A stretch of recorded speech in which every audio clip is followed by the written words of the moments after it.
Boa noite, gente, tudo bem? É com muito prazer, um pouquinho atrasado, mas com muito prazer que a gente chega no dia de hoje, né? Dia 9/9 de 2009, brincadeira, 9/9 de 2020, com a nossa aula semanal das quartas-feiras de funcionamento da educação brasileira e políticas públicas.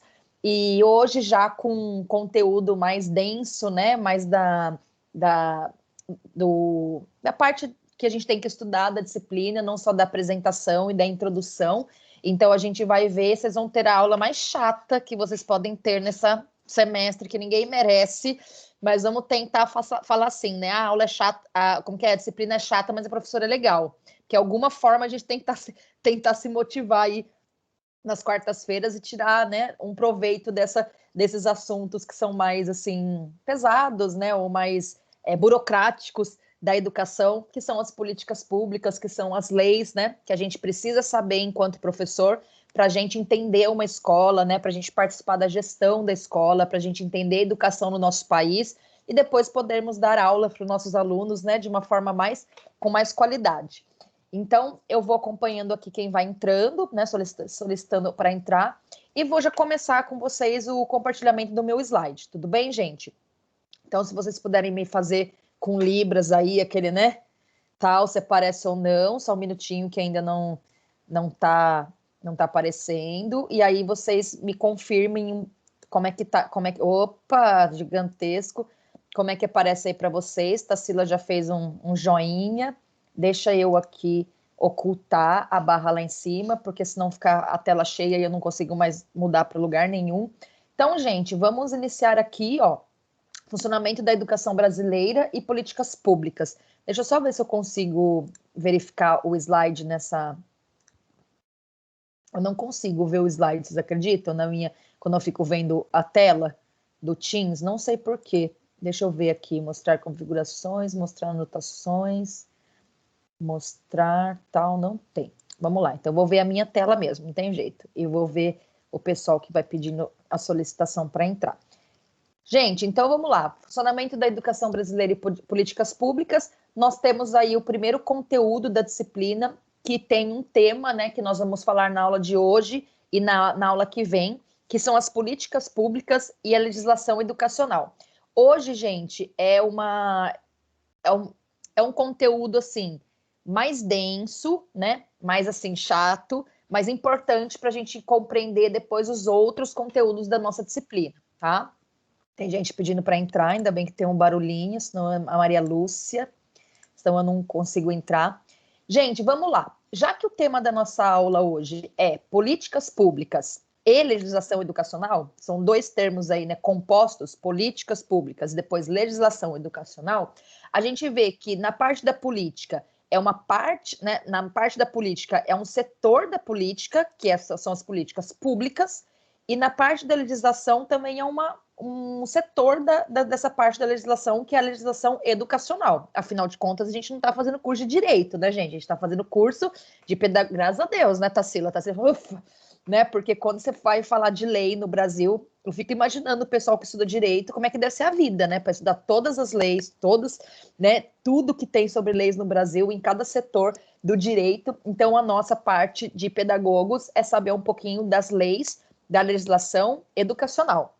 E também da política, saber a parte da política pública, que depois entra a questão, né, de uma parte aí da nossa educação, que é a educação pública, ou as diretrizes para a educação do nosso país, não só as escolas públicas, né, mas também para as escolas privadas, para a educação de uma maneira geral. Então, a gente tem esses dois nomes compostos, políticas públicas e legislação educacional, e a gente vai ter que começar, né, além de falar das políticas públicas, a gente vai falar política. Gente, por que eu faço questão de começar com vocês falando sobre política? Porque política, ele é um termo, né, muito mal visto, muito mal falado, né? Quando a gente ouve falar política, você fala, já roubalheira, né? Ninguém presta, aí já associa com político e fala, político também, né? Não tem jeito esse país. Então a gente tem que desvincular um pouco, quando a gente for falar de política, a questão da política eleitoral, da política, né, do governamental, dos políticos, e pensar um pouquinho nesse termo política de uma forma mais ampla. Porque, assim, gente, tudo que a gente faz na vida é um ato político. Quando você escolhe um sorvete de morango ao invés de um sorvete de limão, é um ato político, que é o ato da escolha, de você tomar decisões, né, para sua vida, de você decidir algo na sociedade. Então, isso é fazer política, tudo bem? Então, eu preparei um slide aqui falando um conceito de política mais rapidinho, né? Mas de uma forma mais abrangente, não partindo já para a questão do governo, para a questão das leis, mas a política é o nome que se dá para a capacidade do ser humano de criar diretrizes, né, escolhas, caminhos, com o objetivo de organizar seu modo de vida. Então, gente, quando a gente pensa em política nesses termos, a gente até fala, um pouquinho mais interessante, né, do que Brasília, do que, né, os políticos, do que votar, ou, né, alguma coisa relacionada ao governo da nossa cidade, do nosso estado, do nosso país. Então você fala, professor, então política é quando você, né, escolhe um caminho, decide coisas na sua vida, decide coisas para pessoas, né, perto de você.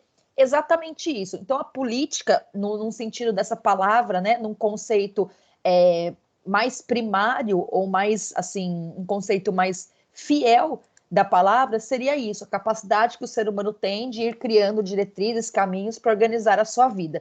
Por isso que a gente fala que tudo que a gente faz na vida é um ato político, porque tudo na nossa vida depende de escolhas, depende de caminhos, depende de direcionamentos.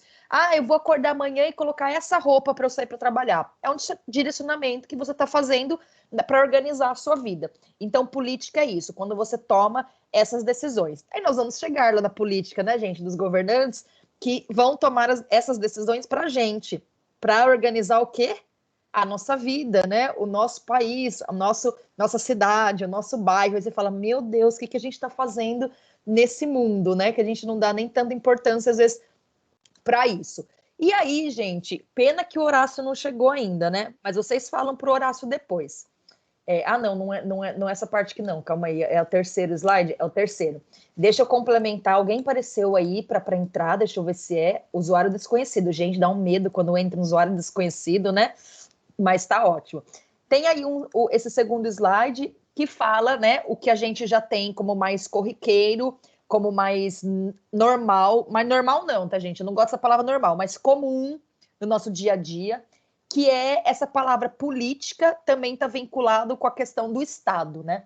Então, o Estado, para se organizar, né, o Estado que eu vou dizer assim, o país, os estados, o município, né? Então, uma nação, para ela se organizar, ela também tem que tomar o quê? Algumas diretrizes, ela tem que fazer algumas escolhas, ela tem que escolher alguns caminhos.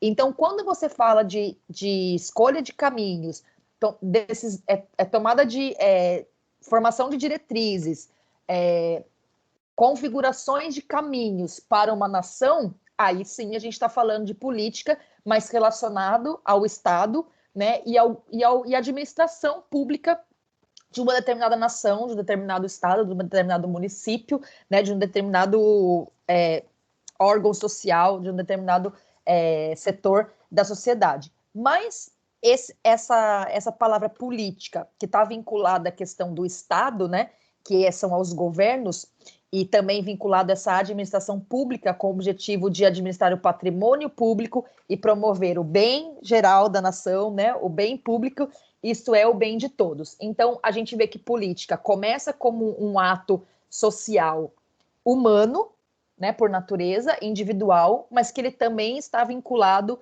a um ato social de um Estado, né, de um órgão para reger um país, para reger uma nação. E aí que eu, né, comentei, que dei spoiler antes. Ana Gleice, você quer falar? Tá com a mão levantada ou só foi teste? Diga, Ana Gleice. Teste? Quer falar? Vai falar o quê? Em Libras? Porque seu microfone está desligado, eu preciso de te ouvir. Ainda não tô conseguindo fazer leitura labial ainda não, gente. Oi! Professora? Agora sim, diga. Tá ouvindo?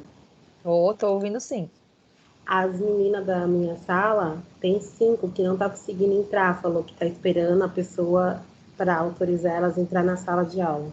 Então, gente, deixa eu compartilhar aqui com vocês, só para vocês verem, né? E ficar assim bem claro, e depois vocês poderem tirar um print da tela também, que não tem nenhuma solicitação aqui para ninguém entrar, tá? Então, ó, eu vou compartilhar com vocês o Teams, ver se vocês conseguem ver aí minha tela.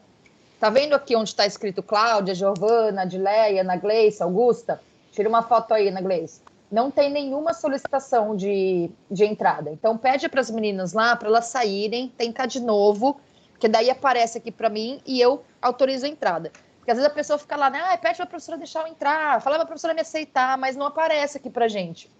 Então, sempre que eu ouço um barulhinho, né, e que eu vejo, ouço um barulhinho, eu vou lá para ver se tem alguém pedindo. E eu sempre aprovo na hora, geralmente, tá? Então, pede para as pessoas entrarem de novo, porque às vezes às vezes reiniciar celular, tá, gente? Essas coisas aí.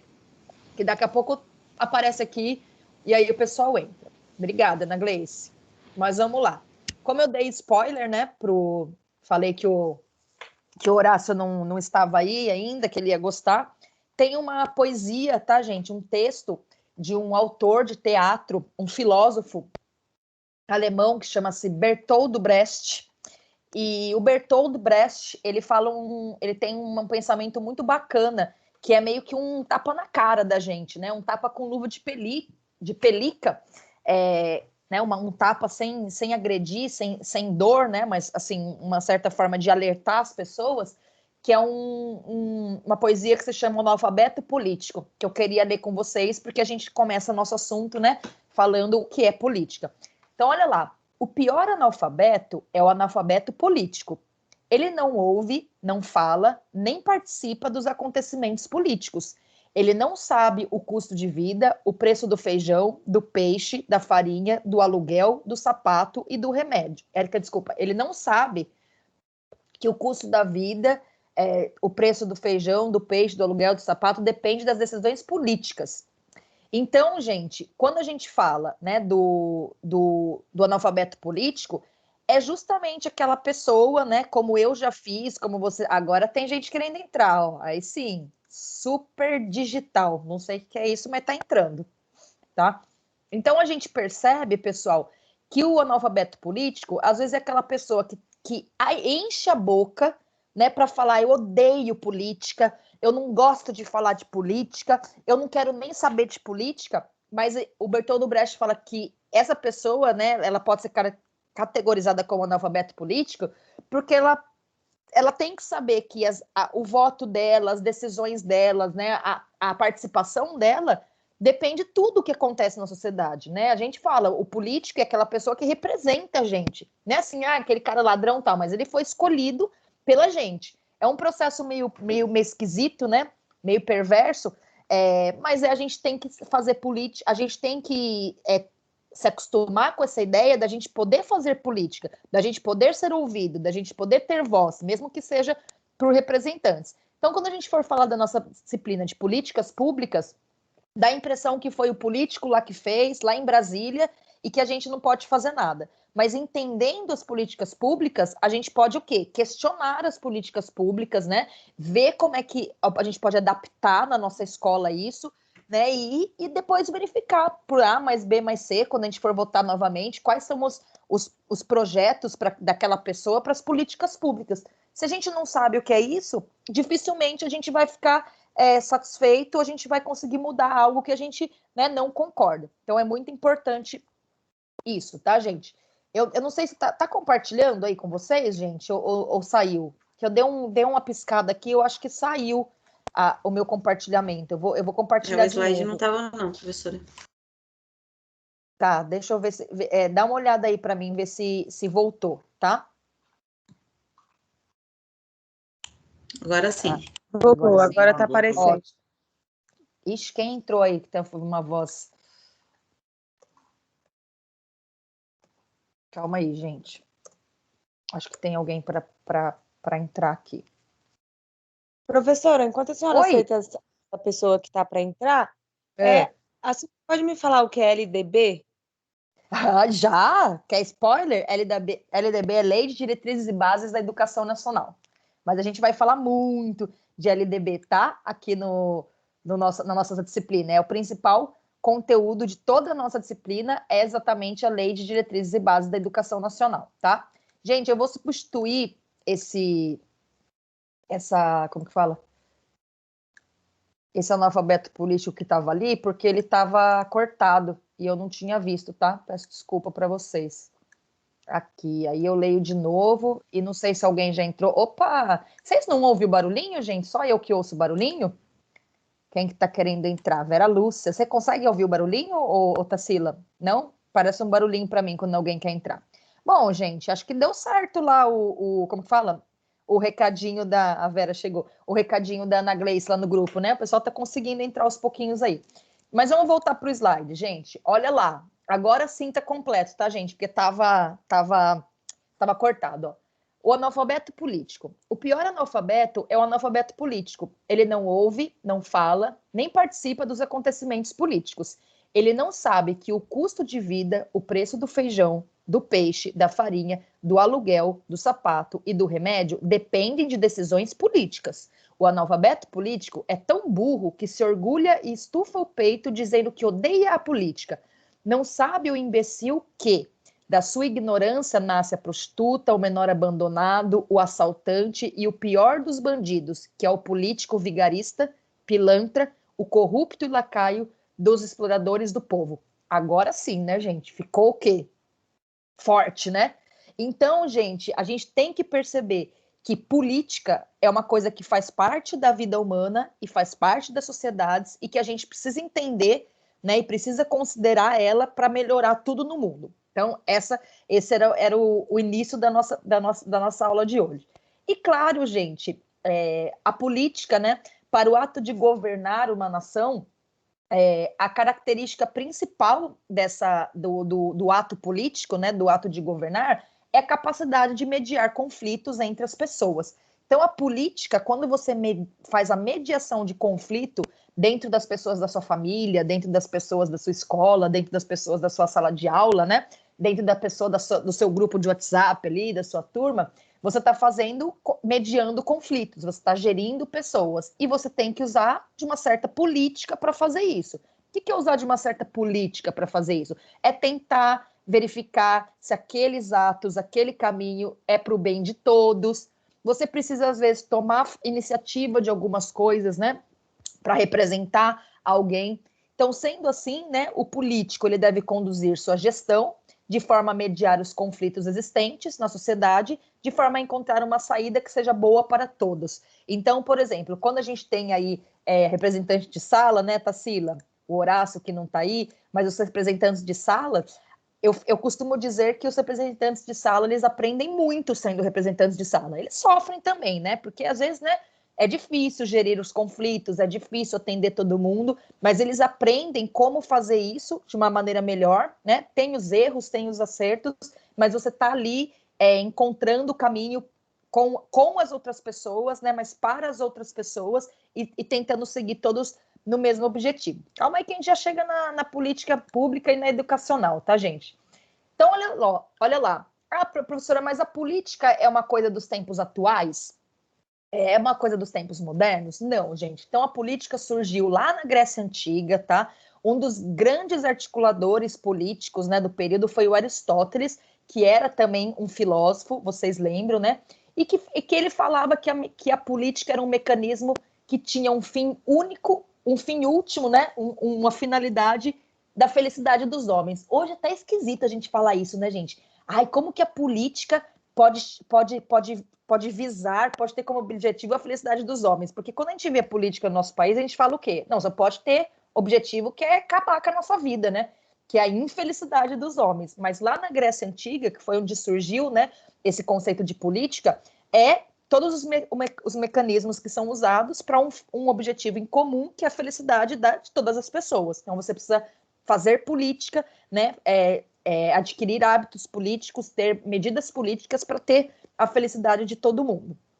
Vamos lá.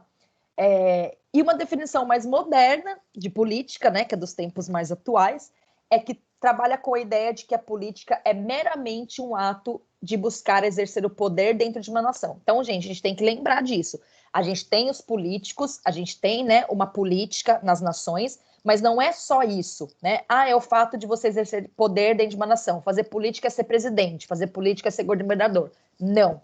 né? Política é quando você encontra caminhos, você decide coisas para ter uma felicidade de todas as pessoas envolvidas, né? Dentro de um determinado objetivo em comum. Vamos lá, gente. Agora a gente vai passar para políticas públicas, né? Aí você fala, professora do céu, tô dando uma depressão, tá? Então, entendendo os conceitos de políticas, os conceitos básicos de políticas públicas, tá? Primeiro, gente, política pública é muito mais do que a gente pode imaginar. Tem tantas políticas públicas no país, né? Em um país que às vezes a gente desconhece, mas que são elas que fazem o país caminhar, né, gente? A vida ir se reproduzindo, a nossa vida ir acontecendo. Então, a gente mal imagina, né, que as políticas públicas impactam diretamente as nossas vidas. Então, quando a gente decide, gente, ignorar as políticas, a gente está ignorando coisas que impactam aonde? Na nossa vida. Você fala, professora, na minha não. Sim, na sua, na do seu filho, na do seu marido, na da sua família, de todo mundo, tá? E nessa aula a gente vai ver um pouquinho, né, que é o início do nosso conteúdo dessa disciplina, que é entender as questões relacionadas a quais temas específicos na aula de hoje. O que são as políticas públicas, que a gente vai começar a falar agora, o que é um ciclo de políticas públicas, que até vai ter um exercício para a gente, né, aprender fazendo, como disse o John Dewey lá, né, na didática moderna, e também a gente vai ver um pouquinho da divisão do Estado, para depois saber o que, gente? Quem foi que perguntou o que era LDB?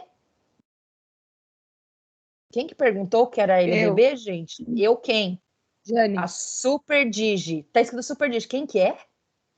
Suzane? Tá escrito Superdigi? É Jane, professora. É esse Superdigi. Acho que é o e-mail, né, que você deve ter entrado, Jane. Então, Jane... Esse e-mail eu trabalhava com ele antes. Não tem problema nenhum, Jane. Agora eu sei que Superdigi é Super Jane, brincadeira, tá bom? Então, como a Jane já perguntou, gente, as políticas públicas, elas têm uma forma de acontecer, né?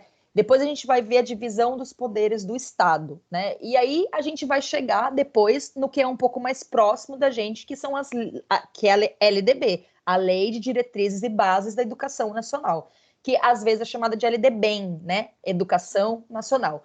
Ou LDB, Lei de Diretrizes e Bases, né? L, Lei, D, Diretrizes, B, Bases, tá bom? Mas o completo seria Lei de Diretrizes e Bases da Educação Nacional. Gente, então vamos lá. Políticas públicas. Então, na nossa vida em sociedade, a gente frequenta vários espaços públicos.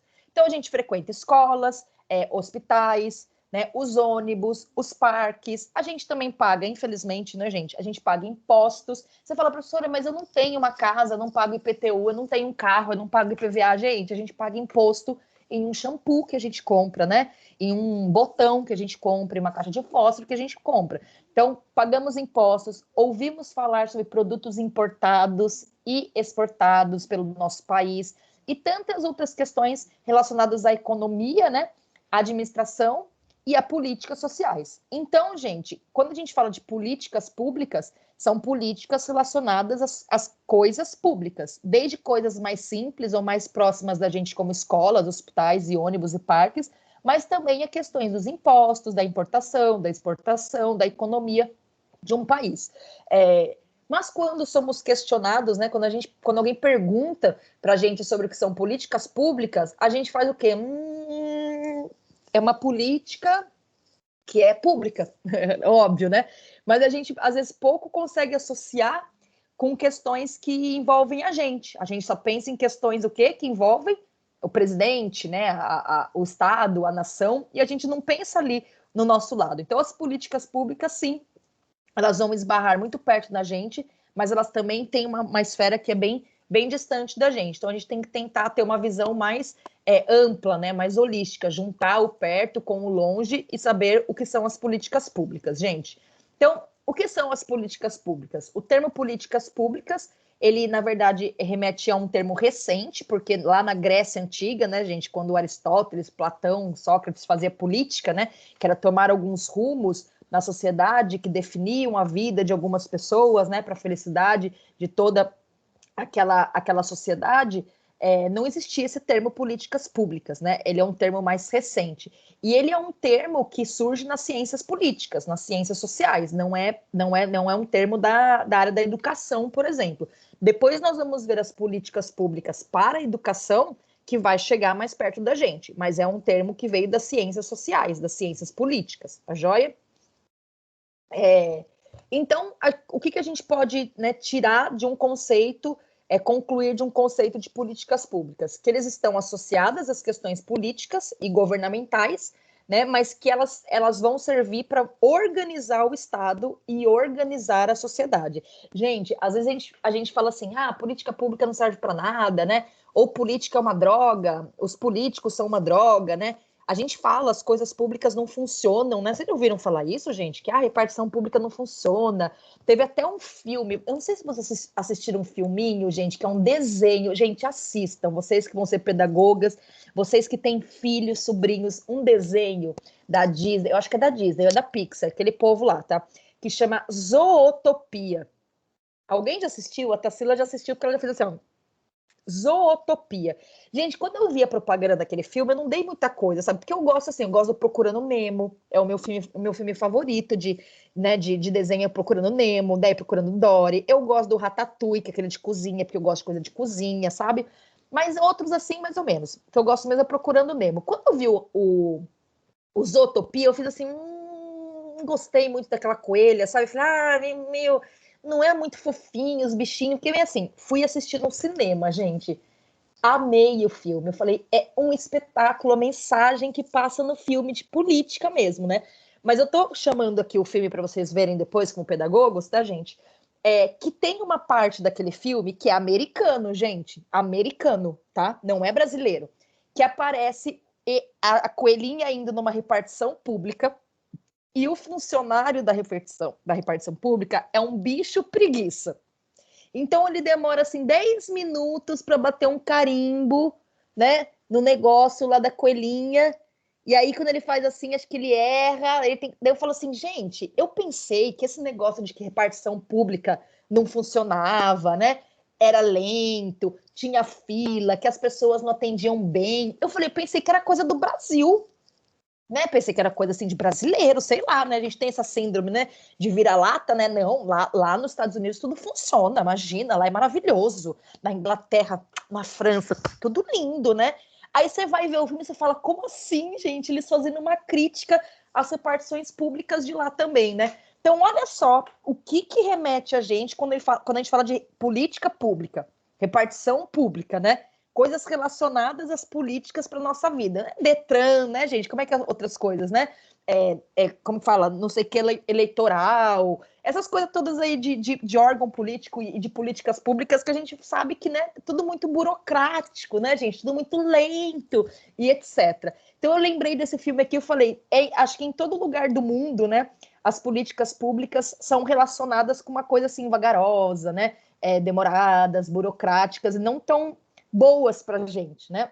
Mas a gente vai ver que tem os dois lados. Deixa eu voltar aqui no meu slide, porque o meu é diferente de vocês, né? Então, gente, as políticas... Eu nem sei mais porque eu falei de isotopia, né? A gente tem que concluir que as políticas públicas estão diretamente associadas a questões políticas e governamentais que vão fazer essa mediação entre o Estado e as pessoas propriamente ditas, e a sociedade. E vai fazer o Estado funcionar, gente.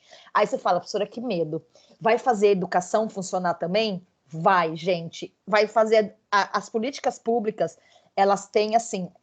eu brinco, né? Porque uma vez uma pessoa falou isso para mim, é uma faca de 2 legumes. Não existe legumes, né, gente? Uma faca de 2 gumes. Que é o quê? A política pública que um país, né, que um estado, que um município, que uma nação escolhe para funcionar as coisas, ela pode ou melhorar as coisas, mas vocês podem ver, ela pode atrapalhar as coisas. Como é construído, como é decidido uma política pública, pode acabar com o funcionamento de algum setor da sociedade. Eu não sei se vocês todas assistiram a minha aula semana passada, mas eu comentei com vocês que há uns anos atrás, quando eu era estudante ainda, tá, gente? Há uns anos não, uns 20 anos atrás, quando eu fazia faculdade ainda, minha primeira faculdade, eu lembro que foi muito discutido uma lei, comentei com vocês semana passada, uma política pública que definia a quantidade de dinheiro que ia para uma escola atrelada com a aprovação. Vocês vão lembrar disso, porque foi muito chocante, né? Isso que eu falei semana passada. Quem não viu, perdeu. Mas a escola falava assim, se você aprovar todos os alunos, você vai ganhar 100 mil reais para investir na sua escola o ano que vem. Se você aprovar 90% dos alunos, não é tão igual assim, tá, gente? Só um exemplo. Você vai ganhar 90 mil. Se você aprovar só 50% dos alunos, quer dizer que não está muito boa a sua escola, você ganha 50 mil. E aí, por um desespero, né, dos diretores de escolas, eles começaram a pedir, ajoelhar no pé do professor e mandar o professor aprovar todo mundo, porque eles precisavam do dinheiro total. Então, é uma política pública que mais acaba atrapalhando a educação, né, a qualidade da educação, do que premiando os que são, né, que se esforçam, o empenho das escolas. Então, foi uma coisa que, na época, foi muito criticado, e tanto que hoje não tem mais isso, porque foi, né, acho que algum político pensou que ia ser legal, né, mas não pensou que ia ser também fácil de burlar, e o desespero das pessoas por dinheiro, porque a gente sabe que o dinheiro do Brasil, né, a parte que é investida em educação é muito pequena, a gente vai ouvir falar um pouco mais para frente. Quantos por cento? Opa, chegando gente. Laila Maiani, quantos por cento do... Opa! Então, gente, a Laila tá entrando. É ela que tá pedindo aí, ô Ana Gleice? Se for ela, já entrou. Não? Não é. Então você fala para ela que tem 17, fala para essa pessoa tentar entrar de novo, porque ou é a internet dela, ou é o dispositivo que ela tá usando, porque a gente tem 17 pessoas aqui assistindo aula. Por enquanto, vamos voltar para o nosso slide. Oi. Tem 7 pessoas aqui no grupo falando que está aparecendo só essa imagem, esperando a senhora aceitar para entrar. Então, mas será que elas estão entrando no link certo? No link que eu mandei ontem? Ou se elas estão entrando pelo AVA? Todas elas falaram que está entrando pelo link que a senhora mandou. Eu até enviei para elas. E vocês entraram por onde? Pelo link que eu enviei também no grupo? Eu entrei pelo link. Então, gente, eu não sei o que dizer para vocês. Só isso, que elas têm que tentar entrar de novo, tadinhos. Fala que ela está sendo gravada. Professora, é que tem alguns celulares que eles não estão entrando mesmo. Essa semana passada eu tive que usar o do meu marido, porque no meu celular não estava abrindo. E hoje estava? Hoje está. Voltou bom, né? ontem. Tem que benzer o celular, acho, não é possível, né? Gente, às vezes desligar o celular, reiniciar o celular, tá? Pega o celular da família aí, vocês estão em casa, fala, empresta o seu aqui, deixa eu tentar, troca um pouquinho, vai assistir novela, não sei, tá bom? Porque às vezes acontece, essa tecnologia tem isso, gente, tudo de bom, de maravilhoso, de tudo nessa vida, né? Essa internet, mas às vezes deixa a gente refém. Mas vamos voltar lá pro slide enquanto o pessoal vai decidindo entrar. Nós ainda estamos falando o que significa política pública, tá, gente? Então, de modo geral, a política pública ela atravessa diversos campos. Então, você tem políticas públicas para a economia, você tem políticas públicas para a administração dos municípios, dos estados, da nação, você tem políticas públicas do direito, você tem as políticas públicas, né, das ciências sociais, mas nós vamos chegar nas políticas públicas educacionais. Elas se traduzem, né, em políticas econômicas, políticas externas, de relações exteriores, políticas administrativas e tantas outras, né, referências de políticas para quê, gente? Para organizar o Estado, para organizar a nação. Gente, quantas mil pessoas tem o Brasil? Já pensou em organizar tudo? Educação para todo mundo, saúde para todo mundo, segurança para todo mundo, justiça para todo mundo. Então, se não tiver política pública para organizar isso, fica, né, não consegue ter uma nação minimamente caminhando. Vamos lá. Próximo slide para a gente chegar na política educacional, tá? Eu tô ansiosa, tá? Para chegar na política educacional. Vamos lá. Então, gente, as políticas públicas que mais se aproximam da nossa vida cotidiana, né, da nossa pele, do nosso filho, da nossa casa, né, elas vão ser as políticas públicas chamadas setoriais, que organizam alguns setores da sociedade. Agora a gente está chegando na educação, hein? Mas existem as políticas públicas para a saúde, que, né, gente, entra muito a nossa parte ali da nossa família pessoal, porque assim, você vai ter um filho, se você não tem um hospital particular, você tem que ir no hospital público.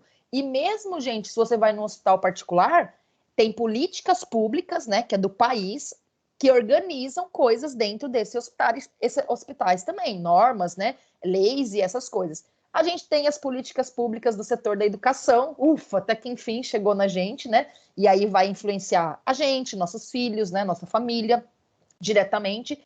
Você tem, gente, as políticas públicas de saneamento básico. Tem política pública de saneamento básico no Brasil, gente? Tem, né? Mas não tem no país todo. Gente, não tem no país todo. Sabia que não tem esgoto em muitos lugares do país? Eu tô, por exemplo, aqui na casa dos meus pais, em uma cidade pequenininha que chama Ubatuba, que é no litoral norte de São Paulo. E aqui, né, meus pais moram, entre aspas, num lugar bom. É um condomínio fechado e tal, né? Tem um monte de casa com piscina, etc. Não tem esgoto, gente. Mas como que faz, professora? Fossa. Fossa é uma coisa, gente, que tinha quase na pré-história, né? Fossa. Então tem que vir o limpa-fossa, aquela coisa, né, agradável, tal, porque não tem esgoto, não tem tratamento de esgoto. Então, assim, por isso que muitas vezes as praias, né, o litoral, que são cidades pequenininhas, elas têm... Por que as praias são poluídas? Tem, né, aqueles, como que fala? Quantidade de coliformes fecais, que eu não sei falar o que é para vocês, né? Coliformes fecais na água. Porque não tem tratamento de esgoto. Então, o que vem do banheiro das casas, ai que horror, né? Da pia das casas, das torneiras das casas, eles deveriam ser dejetos tratados, né? Pela rede de esgoto, para depois ir uma água tratada para algum lugar. E aqui não. Entra numa fossa, acaba com o lençol freático, né? Polui as praias e fica então. Aí você fala, eu vou na praia, pego um bicheira lá, uma micose, por quê? Porque é uma coisa que depende da política pública, que no caso não tem, né? Que é o saneamento básico, que é o tratamento de esgoto, que o país, né, como o Brasil, já devia ter há muito tempo tratamento de esgoto para toda a população, mas não tem. Então a gente em São Paulo, né, tem a maioria das casas, a gente é privilegiado, porque tem muito lugar que não tem. Mas isso é só para vocês perceberem, gente, como as políticas públicas podem estar ao mesmo tempo distantes da gente, mas ao mesmo tempo elas podem estar o quê? Muito perto na hora que você vai no banheiro. Que esquisito esse exemplo, né, gente? Mas é isso, tá? Então, na vida cotidiana, né, as políticas públicas que mais se aproximam da vida cotidiana são essas: a saúde, educação, saneamento básico, transporte, segurança e etc. Então, todo mundo já tem, né, tem um exemplo ou uma convivência que remete a isso. Então, a gente tem que, principalmente, cada ser humano, né, gente, cada indivíduo, cada cidadão precisa o quê? Compreender o que são políticas públicas, também que implica no entendimento do processo de elaboração dessas políticas, de execução dessas políticas. Nós, como professores, gente, nós vamos elaborar políticas públicas? Provavelmente não. Só se a gente for o quê? Secretário da Educação. Se a gente for ministra da Educação, aí a gente vai, né, elaborar essas políticas públicas ou ajudar na elaboração das políticas públicas. Mas nós, como professores, nós vamos fazer o quê? Executar as políticas públicas. E como que nós vamos executar bem as políticas públicas se a gente não conhecer? Se a gente não souber o que é, né? E a gente não conseguir nem analisar de onde que veio, como que pode mudar. Então, por isso que essa disciplina começa assim, meio chata, mas necessária, tá, gente? Vamos lá, força na peruca.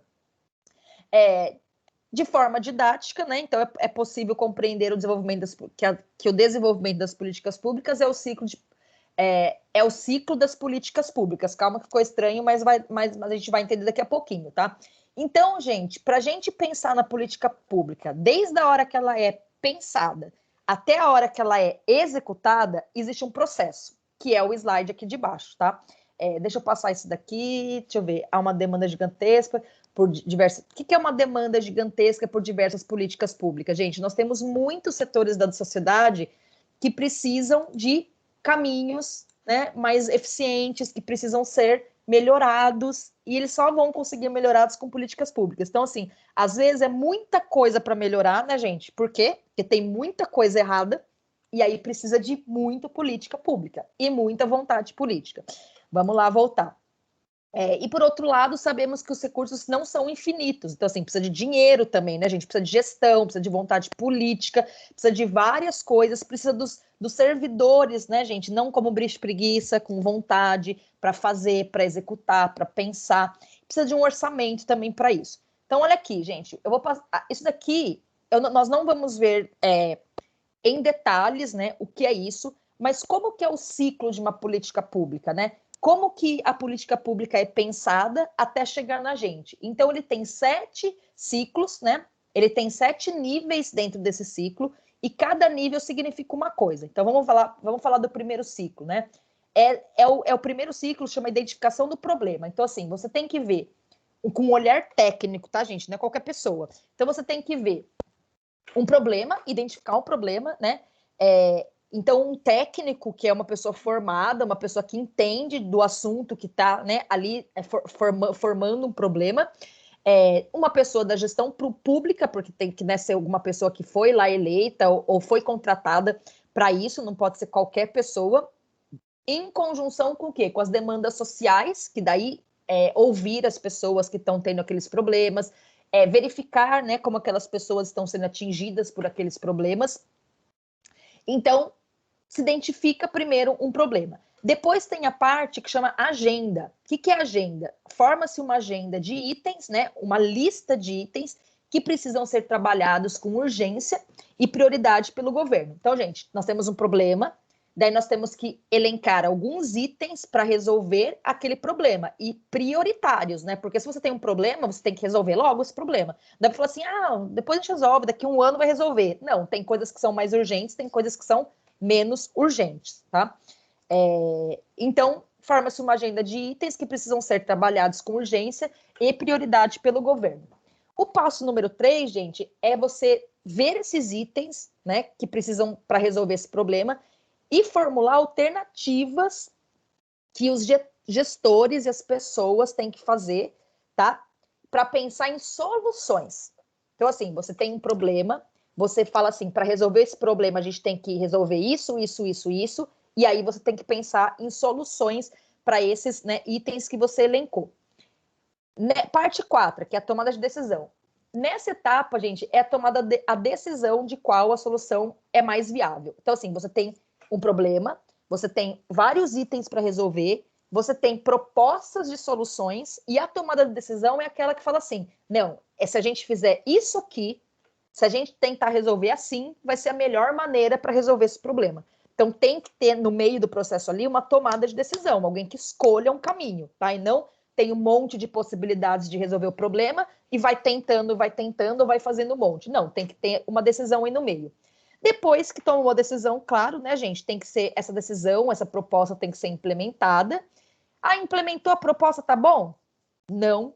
Aí tem que ter o monitoramento, que é uma parte importantíssima, que as pessoas, né, que estão envolvidas ali na resolução desse problema, tem que ver o quê? Se está dando certo, se está acontecendo aquilo que, né, foi proposto, e não sabe, tem que fazer isso, chega lá, não acontece, tá?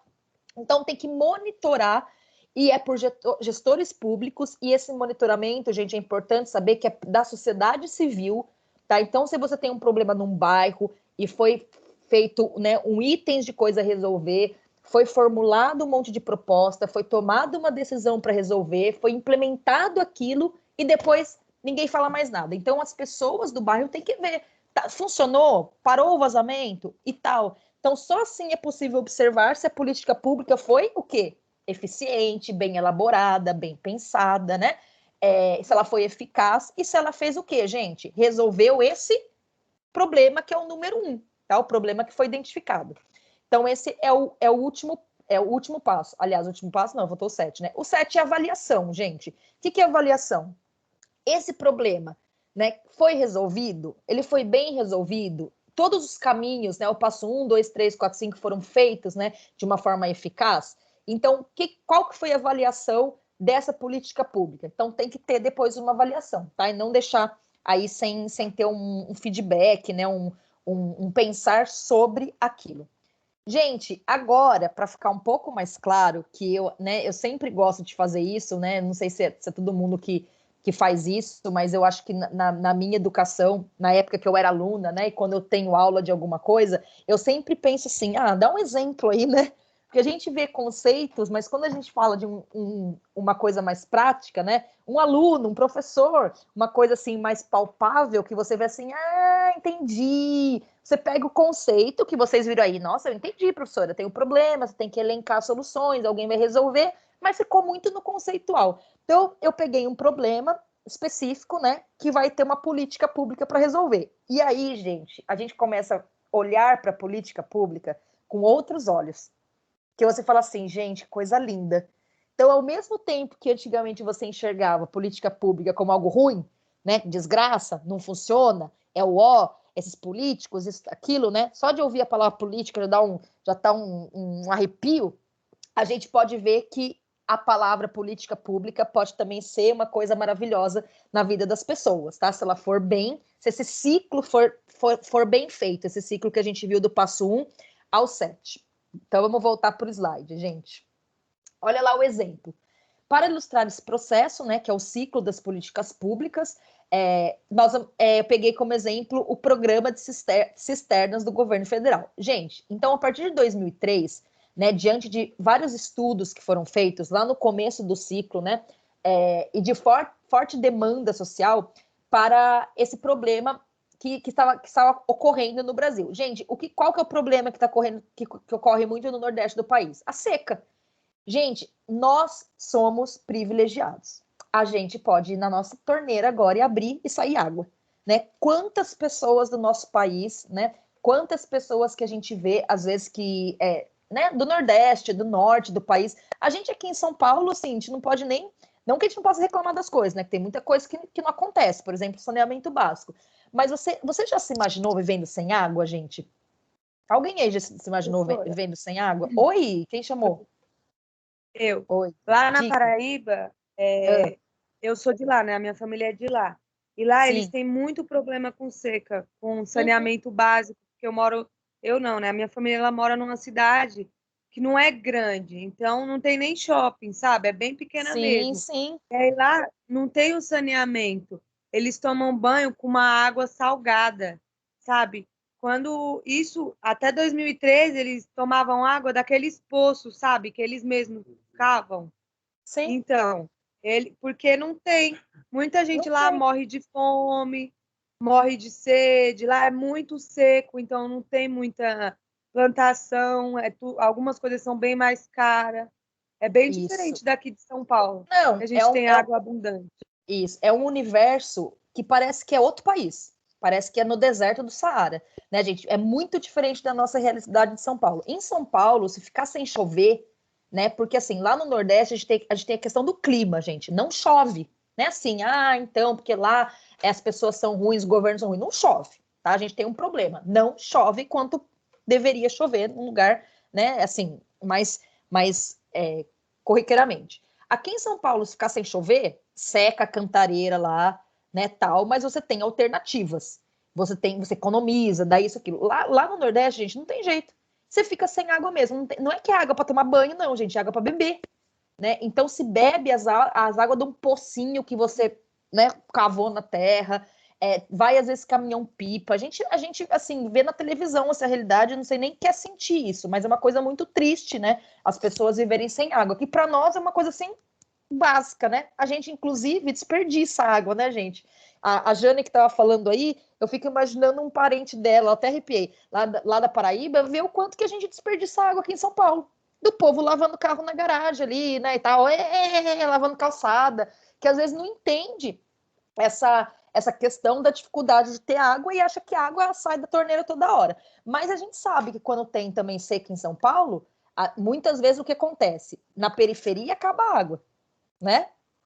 Na periferia fica 5 dias sem pingar na torneira, mas nos bairros mais abastados não falta água. Então, assim, cadê a política pública que não promove nem uma igualdade em relação a isso? Mas vamos voltar lá que a Jane falou, que não está deixando eu mentir aqui, né, gente? Que é uma coisa que muita gente sofre na pele, que é a questão da seca e a questão da falta de água no Nordeste. Gente, olha essa foto que bonita. Isso é uma cisterna, tá? Olha a felicidade da pessoa com uma corda, como que fala? Com um balde, pegando uma água lá. Gente, fora de casa, caminhando para fazer isso e carregando água nas costas e feliz, tá? Então, a partir de 2003, diante de alguns estudos, né, e de uma forte demanda social, o que é forte demanda social, gente? Muita gente sem água. Porque, assim, uma pessoa sem água, eles não vão fazer uma política pública para resolver, tá? Mas muitas pessoas sem água para esse problema, né, seja colhido, o Ministério do Desenvolvimento Social e Combate à Fome, em parceria com a ASA, que é a articulação do semiárido brasileiro, selecionou um dos aspectos desse grave problema para que se desenhasse uma política pública que atendesse às demandas daquela população. Então, gente, de novo, tem um problema, tá? Vamos lá, vamos voltar aqui, ó. Tá vendo o ciclo que a gente conversou aqui em cima? identificação do problema, agenda, formulação, a gente vai ver isso na prática, tá? Então, olha lá, identificação do problema, ó, falta de água na região semiárida brasileira. Você sabe que é semiárido, né, gente? É quase deserto, tá? Semidesértico. Falta de água na região semiárida brasileira, o que compromete as atividades básicas, gente, básicas. Não é fazer natação, né, gente? É básica, é viver, se alimentar, vestir, né? E essas coisas mais básicas. Compromete as atividades básicas e produtivas dos habitantes. Aí, essa foi a identificação do problema. Então, parte 1 do ciclo foi feita. Parte 2, formação da agenda. Então, análise das principais questões envolvidas nesse problema. Saúde pública, não tem água nos hospitais, né, gente? As pessoas também ficam desidratadas, as pessoas ficam, né, com algumas doenças relativas por exemplo, infecção urinária, porque você não bebe muita água. Economia local, que afeta porque não tem como plantar para vender, né? Você não tem como comercializar algumas coisas porque não tem água. A educação, né, gente? Porque se não tem água na escola, como é que vai ter, né, professor, aluno e tal? Trabalho, saneamento básico, etc. Então, olha só, gente, esse problema que é a falta de água, ele afeta várias questões da vida das pessoas. Então, o que aconteceu ali? Eles pegaram um problema que era a falta de água, mas fizeram uma listinha do que a falta de água causa, né? Então, causa problema de saúde pública, causa problema de economia local, da educação, do trabalho, do saneamento, etc.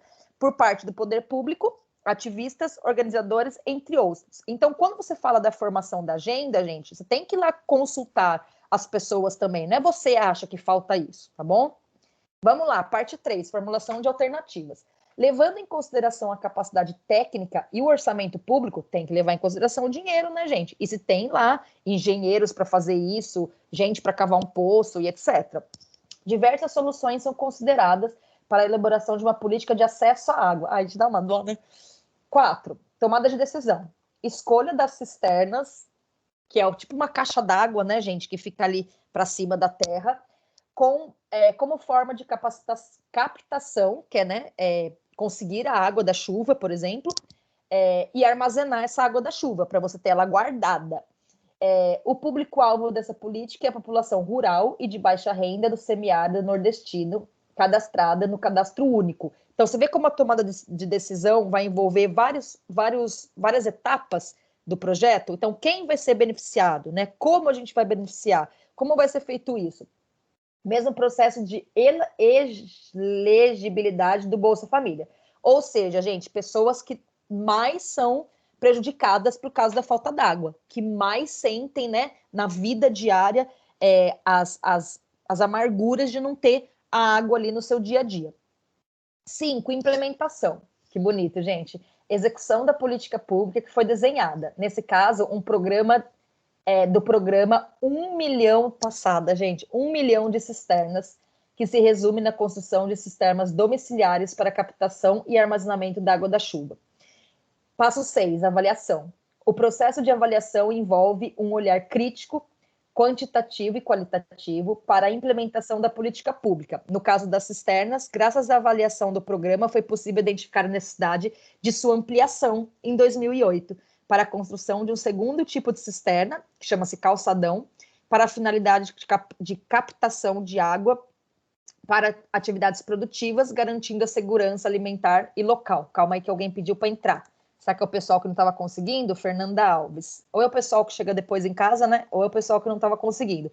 Gente, analisando essa política pública, né? Vou voltar aqui na cisterna, né? E vou aparecer aí para vocês. Analisando essa política pública e das cisternas, né? Vocês viram como uma coisa tão simples, gente, que é uma cisterna, né? É tipo uma caixa d'água que tem lá um lugar que fica aberto quando tem chuva, e aí a água da chuva, quando tem, ela fica armazenada de vez de lá embora.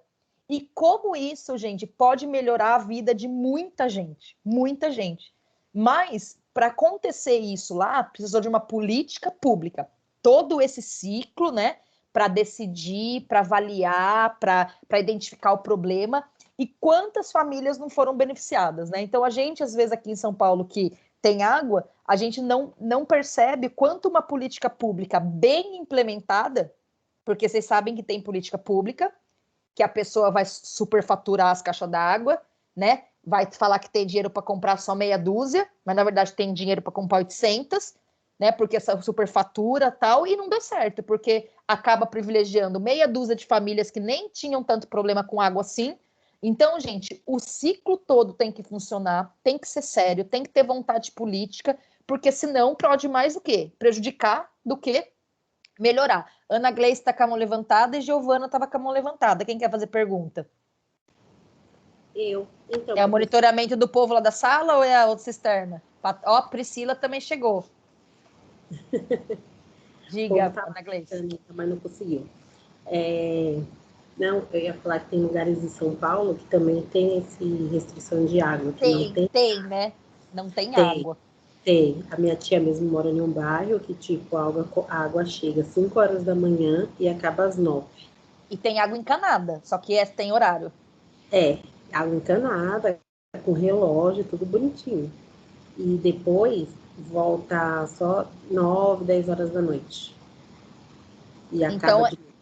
Gente, que coisa, né? Então ela pega, quando chega a água, ela pega os galão, pega os balde, vai pondo, porque ela sabe que vai acabar. Gente, que horror. E é todos os dias. Pode estar chovendo um monte, e mesmo assim falta água e não tem. E é no Butantã. Não é um bairro assim, tô pensando que é no norte, em alguma coisa, não. Extremo sul, às vezes, né? Quem? Onde eu moro, quem mora? Minha tia. Gente, não, mas alguém falou aqui na sala, é onde eu moro também.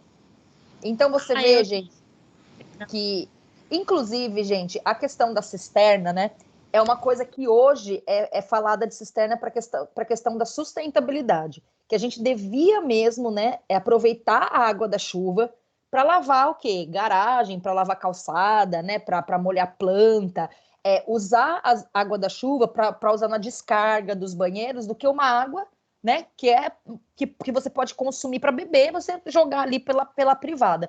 Então, ao mesmo tempo que a cisterna pode ser usada para um mundo melhor, ela pode ser usada para melhorar o mundo de algumas pessoas, né? Então, eu acho e é uma coisa, gente, que no Brasil, você vai ver essa questão da cisterna, tem na África, gente. É uma coisa super, hiper, mega simples, que é uma questão de hábito das pessoas, mas tem que ter o dinheiro, né, gente? Porque não é fácil construir uma cisterna ou comprar uma cisterna, então tem que ter a política pública para ajudar. Então eu dei esse exemplo, que a gente até começou a analisar a questão de São Paulo, né? A gente até analisa a nossa própria vida e fala, meu Deus do céu, gente, vou escovar o dente, vou fechar a torneira, né? Não só para acabar com o planeta, mas para em homenagem, né, ou respeito a essas pessoas que não têm água nem para beber e a gente ali, né, deixando escoar. Mas isso é só um exemplo que eu dei, gente, da cisterna, porque é uma coisa assim que toca bastante a gente, né? E pelo menos me toca, né? Eu acho assim bem complicado imaginar isso, mas é um exemplo de como uma política pública pode melhorar a vida das pessoas, como ela é um caminho, né?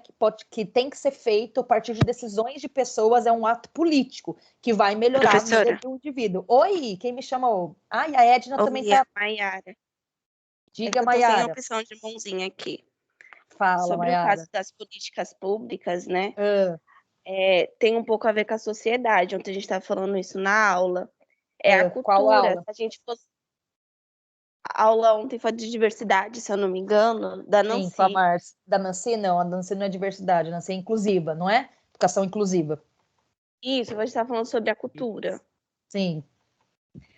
Então, se a gente fosse atrás do nosso direito, a população mesmo, a massa, né, que a gente fala como ia antigamente, na época da burguesia, do clero, a gente teria bem mais benefícios, porque a gente aceita muito pouco. A gente acha porque a gente tem água em casa, a gente fica descansado, a gente não vai correr atrás de outras pessoas que não têm. Quando tem alguma necessidade aqui na rua para arrumar, asfaltar, tem pessoa que não quer assinar. A gente vê ônibus cheio, condução lá em cima, o preço do arroz lá em cima, só que a gente não está fazendo nada por isso. É muito fácil a gente falar, pôr a culpa nos políticos, só que nós, a população, também não vai atrás dos nossos direitos. Se a gente fizesse mesmo um protesto honesto, indo para cima, muita coisa mudaria. Então, vai um pouco da cultura também, a parte das políticas públicas. Sim, a gente tem, né, gente, o brasileiro, um povo muito alegre, né, muito feliz, mas a gente tem um povo muito passivo. A gente tem um povo muito acomodado. E a gente sofre, na atualidade histórica, gente, de uma coisa que nem é a questão do comodismo, né? Ou a questão da passividade. É a falta de senso do coletivo. Então, assim, para mim, não faltou água. Então, ó, se do vizinho tá faltando, se do outro bairro tá faltando, o problema é deles. Eu ando com o meu carro. Então, se o transporte público tá ruim, tem nada a ver comigo. E se a gente tivesse um maior senso de coletividade, né? E pensasse mais em solidariedade e pensar, gente, que assim, eu tendo água na minha casa, ninguém tá fazendo um favor para mim, é um direito meu, né? Eu tô pagando por isso, né? A gente tem governos aí que precisam fazer isso para as populações, mas a gente tem muito assim de exigir pouco dos governos, né? A gente coloca as pessoas lá e depois não fiscaliza, né? E não exige. Uma das coisas, por exemplo, que tem, não tô querendo comparar, tá, gente? Mas, por exemplo, a gente tem muito essa questão aqui no Brasil do direito do consumidor. Gente, no Brasil, as empresas fazem a gente palhaço. Desculpa te falar, né? Eu também, ó, nariz de palhaço. Porque, assim, os produtos, muitos são de péssima qualidade, estragou, ninguém reclama. E a gente vê que, por exemplo, nos Estados Unidos, eles vão fazer um sofá, eles já falam assim, ó, faz de qualidade. Porque se quebrar um pé desse sofá, o consumidor vem para cima da gente e a gente vai, né, dançar. Aqui no Brasil, quando estão produzindo produtos, ninguém pensa nisso. Faz só porcaria, porque ninguém vai trocar, ninguém reclama, ninguém fala nada. Você vai em caixa de supermercado, gente. Você vai lá, tem 27 caixas no supermercado. Horário de pico, 7 da noite. Tem 3 funcionando. Fica todo mundo numa fila quilométrica assim, ó. Aí um roda, porque eu sou dessas, aí um roda a baiana, ela chama o gerente, começa a gritar, aí fala o quê? A louca ali, barraqueira. A barraqueira ali, ó. Que eu já fiz isso no mercado, comecei a gritar. Falei, vocês estão pensando o quê da vida? Só que todo mundo na fila, assim, olhando para mim, ó. A louca. Então, assim, se todo mundo da fila falasse, cadê os 27 caixas aqui? Tá só 3 funcionando, e nós aqui tudo na fila. Mas a pessoa fala assim, é assim mesmo. Então, gente, é muita coisa envolvida, muita, tá? Mas a questão de é isso aí, Ana Gleice, nós vamos lá rodar a baiana no nossa, já rodei a baiana naquele, nossa, gente, já rodei a baiana em cada lugar. Teve uma vez que eu comprei um carro, o cara não me dava documento, mas eu fui num shopping de carro, mas eu chutava o pneu do carro, eu gritei, eu chamei a polícia, eu liguei e falei assim, ó, eu tô sendo agredida aqui, foi polícia no shopping. Gente, no dia seguinte, o documento tava na minha mão, fazia 1 ano que eles não me entregavam o documento. Chamei a polícia, eu falei, fez um escândalo. Porque um guarda me parou na rua e queria me prender porque eu não tava com o documento. E é o cara que não tinha me dado o documento. Mas voltando, tá, gente? Então tem sim os políticos que não fazem as coisas que deveriam fazer, né? Que foram eleitos para fazer. Mas tem uma parte que vocês viram ali no ciclo, gente, que é o quê? A fiscalização, a avaliação, que chama-se o nome mais polido, né? Que não é rodar baiana, é um monitoramento. Né, Ana Gleice, nós não estamos rodando a baiana, nós estamos fazendo monitoramento do ciclo das políticas públicas. Ó, arrasamos, tá bom? Então, gente, tem isso muito que essa pessoa que foi, acho que a Jane, né, que falou pra gente aí. É uma questão também cultural do Brasil, aceitar qualquer coisa dos políticos e também não falar nada. Né? Vocês já viram lá o Celso Russomano, né, quando ele ia atrás das coisas, a gente, né, tem várias coisas para falar do Celso Russomano, mas você fala assim, pelo menos é alguém que vai atrás lá dos direitos do consumidor, porque também a gente é tratado que nem um lixo, né? Mas vamos voltar para as políticas, gente, senão a gente não vai conseguir terminar a aula hoje. Vamos lá, cisterna, gente. Então a cisterna eu acho que foi um exemplo assim, né, mais sensível para a gente falar. Agora, gente, presta atenção. Vocês vão ter uma tarefa que não é para hoje, tá? É para semana que vem. Mas eu gostaria que vocês pensassem o seguinte. Calma aí. Gente, tem gente com o microfone aberto. Tem como desligar?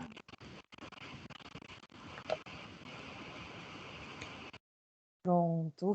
Tá dando... Gente, presta atenção nesse slide. Tira um print da tela e manda no grupo, tá? Vocês vão ter uma tarefa. A partir desses... Vocês vão colocar em prática para entender melhor esse ciclo da formação de uma política pública, tá? Para depois a gente chegar na educação. Então, vocês vão fazer uma tarefa em grupo de 4 pessoas, a escolha de vocês, tá? Vocês se reúnem aí no WhatsApp, no próprio Teams aí, no YouTube. Gente, no WhatsApp agora faz reunião, vocês sabem, né? que o WhatsApp faz reunião, você faz um grupo com 4 pessoas, você liga, fica todo mundo lá, oi, gente, né? A gente descobriu isso com a pandemia, né? Faz agora ligação com a família, com as migas, né? Faz festa, brincadeira, gente. Manda nudes, brincadeira, não pode, gente, porque horror, né? Vocês vão reunir aí um grupinho de 4 pessoas e vocês vão fazer uma atividade que vai valer nota, claro, né, gente? Senão ninguém faz. Eu já fui aluna, eu sei que ninguém faz, se não valer nota. Então, vocês vão pensar direitinho. Vocês vão fazer um exemplo, que nem esse da cisterna, tá? De implementação de uma política pública para a educação dentro da realidade educacional brasileira. Esses grupos vão apresentar na semana que vem, aqui no Teams, abrir a câmera e apresentar, tá? E a gente vai sortear o grupo no dia. Então, não vai sortear hoje. Gente, o que eu quero que vocês façam? Não fiquem com medo, tá? Muita calma nessa hora. É o John Dewey que falou isso, aprender fazendo. Vocês vão pensar, vocês já foram alunos, né? De escola, da educação básica. Educação infantil ninguém lembra, né, gente? Porque a gente só tem memória a partir dos 8 anos. Antes disso, só tem memória afetiva, né? Um cachorro que te mordeu, uma festa de junino na sua escola, aí você lembra. Mas memória, né, mais nítida é depois dos 8, 9 anos. Vocês vão pensar, não precisa ser também da história de vocês, tá? Mas vocês vão pensar em um problema, algo que era ruim, que vocês não gostavam da educação na época de vocês, ou no próprio dos filhos de vocês, dos sobrinhos de vocês, da escola que vocês trabalham. Na minha escola não tem uma quadra, na minha escola não tem um refeitório, né, coberto, na minha escola não tem privada nos banheiros, né? Até, olha a Juliane, Cristine, falei com ela hoje. Ela estava preocupada que ela não conseguia entrar na aula, que ela não estava mais vindo, que ela estava desmotivada. Tá aí, linda, maravilhosa. Saudade de você, Ju. Anota sim, Ju. Importante essa aluna. Gente, desde que eu entrei na Anhanguera, acho que foi a primeira aluna, uma das primeiras alunas que eu conheci, acho que foi a Juliana Cristine. Né, Ju? Foi uma das primeiras pessoas, assim, quando eu entrei novinha de coordenadora, que ela grudou em mim. Ia para todos os eventos, né, Juliana? Foi no Cubo, um monte de coisa. Vamos voltar, gente, para deixar a Juliana aí em paz, senão ela vai ficar brava comigo. Vai falar, ficar falando minha vida aí para os outros. Gente, então vocês vão pensar num problema da educação brasileira. Pode ser desde falta de verba, falta de água, né? Falta de quadra, falta de carteira, falta de privada. Às vezes não precisa ser falta, pode ser assim, formação de professor, uniforme escolar, biblioteca, o que vocês quiserem, que vocês identifiquem um problema e vocês façam o ciclo do número 1 ao número 6, né? Deixa eu pegar o slide e voltar para aquela parte aqui, da identificação do problema, uma agenda, a formulação, a tomada de decisão, implementação, monitoramento e avaliação, tá? Então, vocês pensem aqui nesses 7 passos, e aí vocês vão pensar num problema da educação, e vocês vão elaborar, gente, tá muito chique vocês vão elaborar uma política pública para a educação no país. Depois a gente manda lá para o governador para aprovar, brincadeira, tá, gente? Mas a gente já pensar com uma cabeça Cara, volta um pouquinho naquele slide, por favor. Volto sim, calma aí. Vou printar. Fotografar, isso. Eu posso mandar para vocês nos grupos também, quer ver? Copiar. Eu mando o slide também, tá, gente? Apesar que eu não tô com a... Eita, Laia. Eu não tô com o WhatsApp aberto, porque fica pitando, que nem um louco aqui. Mas eu vou mandar para vocês, tá, gente? No grupo, é uma fotinha isolada, mas eu mando o slide também, que daí vocês conseguem... Eu só tenho que lembrar de salvar no PDF, que fica mais leve. 2º e 5º aqui, né, gente? Aqui. Eu printei aqui, qualquer coisa, depois eu coloco lá no grupo também, professora. Já coloquei no 2º semestre. Cadê agora no 5º? Gente, minha perna tá suando. Vamos falar problema de ventilação nas escolas? Tem que ter ar-condicionado? Que horror. Só porque minha perna tá pingando aqui. Gente, coloquei nos 2 grupos de vocês, então. Olha! Tem gente que já colocou antes de mim, chocada. Quem que tem uma rosinha no nome? Que eu não consigo ver o nome, só consigo ver a rosinha. É do 5º semestre. Ainda saiu eu ali na fotinho. Mas eu coloquei ele embaixo para vocês também, tá, gente? Foi você, arrasou, mais rápida que eu. Gente, vamos lá. Mas a gente vai falar dessa tarefinha, tá, gente? Que vai valer 500 pontos. Aproveitem que vale 500 pontos, tá? Para semana que vem. Aí no dia a gente sorteia os grupos e a gente inicia a aula apresentando, tá? Gente, bem simples, tá? Vocês podem fazer podem só ler ou podem fazer alguma coisa para apresentar assim, ó, essas 5 partes aqui, que nem eu fiz aqui, ó, identificação do problema. Daí você fala assim, ó, falta de uma biblioteca no colégio público do bairro tal. Aí depois você vai desenvolver a formação da agenda, né? Você vai falar também da, como que fala? Da formulação de alternativas, da tomada de decisão, e aí tomem essa da cisterna como base, tá bom? Daí, alguém quer já falar grupo hoje? Vai, Tô gente, sem alguém... grupo, eu acho. Quem tá É sem que grupo? até é legal a senhora tá aí, porque a senhora sabe me dizer se a Evelyn saiu mesmo, ou se ela não. Sei lá, ela tá Evelyn, assistindo. gente, não sei. Quem é Evelyn? Tem que perguntar no grupo. Será que ela tá no grupo ainda da sala? Podia alguém chamar ela no privado e falar, ô Evelyn, miga, tá tudo bem com você? Então, ela era meu grupo, mas ela de repente desapareceu depois da quarentena. E aí eu Então, acho que eu tô. mas Jane, não é um grupo que vocês já tinham. Vocês podem fazer um grupo agora, tá? Você vai numa sala e fala, gente, eu preciso de um grupo aí. Quem quer fazer comigo o trabalho, né? Você fala, ó, eu fui na aula, eu sei o trabalho, vocês não sabem. Então, quem vai ter um monte de gente querendo fazer com você. Tá? Se não falar o grupo hoje, a gente vê na semana que vem. Vocês vêm durante a semana, tá? Pode ser? Aí a gente não precisa escolher grupo agora, então. Tá todo mundo tímido. Vamos lá, então, sem escolher grupo agora. O meu tá Gente, formado. tá me ouvindo? O seu tá formado, Ana Gleice? Então fala aí, Ana Gleice. Ana Gleice Alves. Só Ana Gleice, você é a única, quem mais? Essa Gleice. Fernanda Ai, Alves. sei. Ana Gleice, fala aí de novo. Ana Gleice, quem mais? Fernanda Alves. Não entendi. Tem gente com o microfone aberto, daí eu não escuto. Fernanda Fernanda Alves, agora sim. Fernanda Alves. Beatriz. Beatriz Duarte Ramon. Isso. E Adriana. Adriana. Certo, beleza. Grupo da Ana Gleice formadinho aqui. Mais alguém que já tem grupo que quer falar? Senão não é obrigado, mas se tiver. Não, os tímidos vão ficar para depois. O meu já está formado, professora. Fala, pode falar. A Edna. Edna, o nome da minha mãe, Edna. Quem mais? Tarsila. Oi? Tarsila. Tarsila do Amaral. Tarsila do Amaral, brincadeira. A Silvana. Silvana, que sempre está aqui na aula, que sempre participa. E eu. E eu quem? Augusta Carolina. Augusta, que está na câmera ligada, arrasou. Augusta. Ô, Augusta, você sabe que tem uma música. Você sabe que tem uma música do Tom Zé que chama Augusta, né? Você conhece? Não. É tão legal, menina.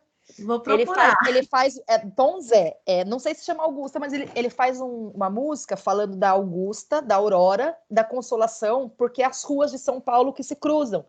Então é um homem que ele vai falar que a Augusta por exemplo, é a Consolação, que é cheia de médico, que tem uns médicos, assim, daí falam, nossa, um monte de coisa das 3 ruas, como se fossem 3 mulheres, é muito legal, procura. Aí você falou Augusta, agora eu lembrei, falar Augusta, não sei cantar, então não vou falar, não vou cantar. Então o grupo da Augusta já tá pronto. Quem mais tem grupo aí? Alguém quer falar mais grupo, gente, ou não? Cálice agora, como que é? Fale agora ou cálice para sempre. Deixa para o próximo, né? Depois que formar mais grupos, a gente fala no outro dia. Ó, eu fiz 10 grupos, eita tal. Gente, vamos lá para uma segunda parte de hoje, que a gente não terminou ainda, tá? Importante a gente falar.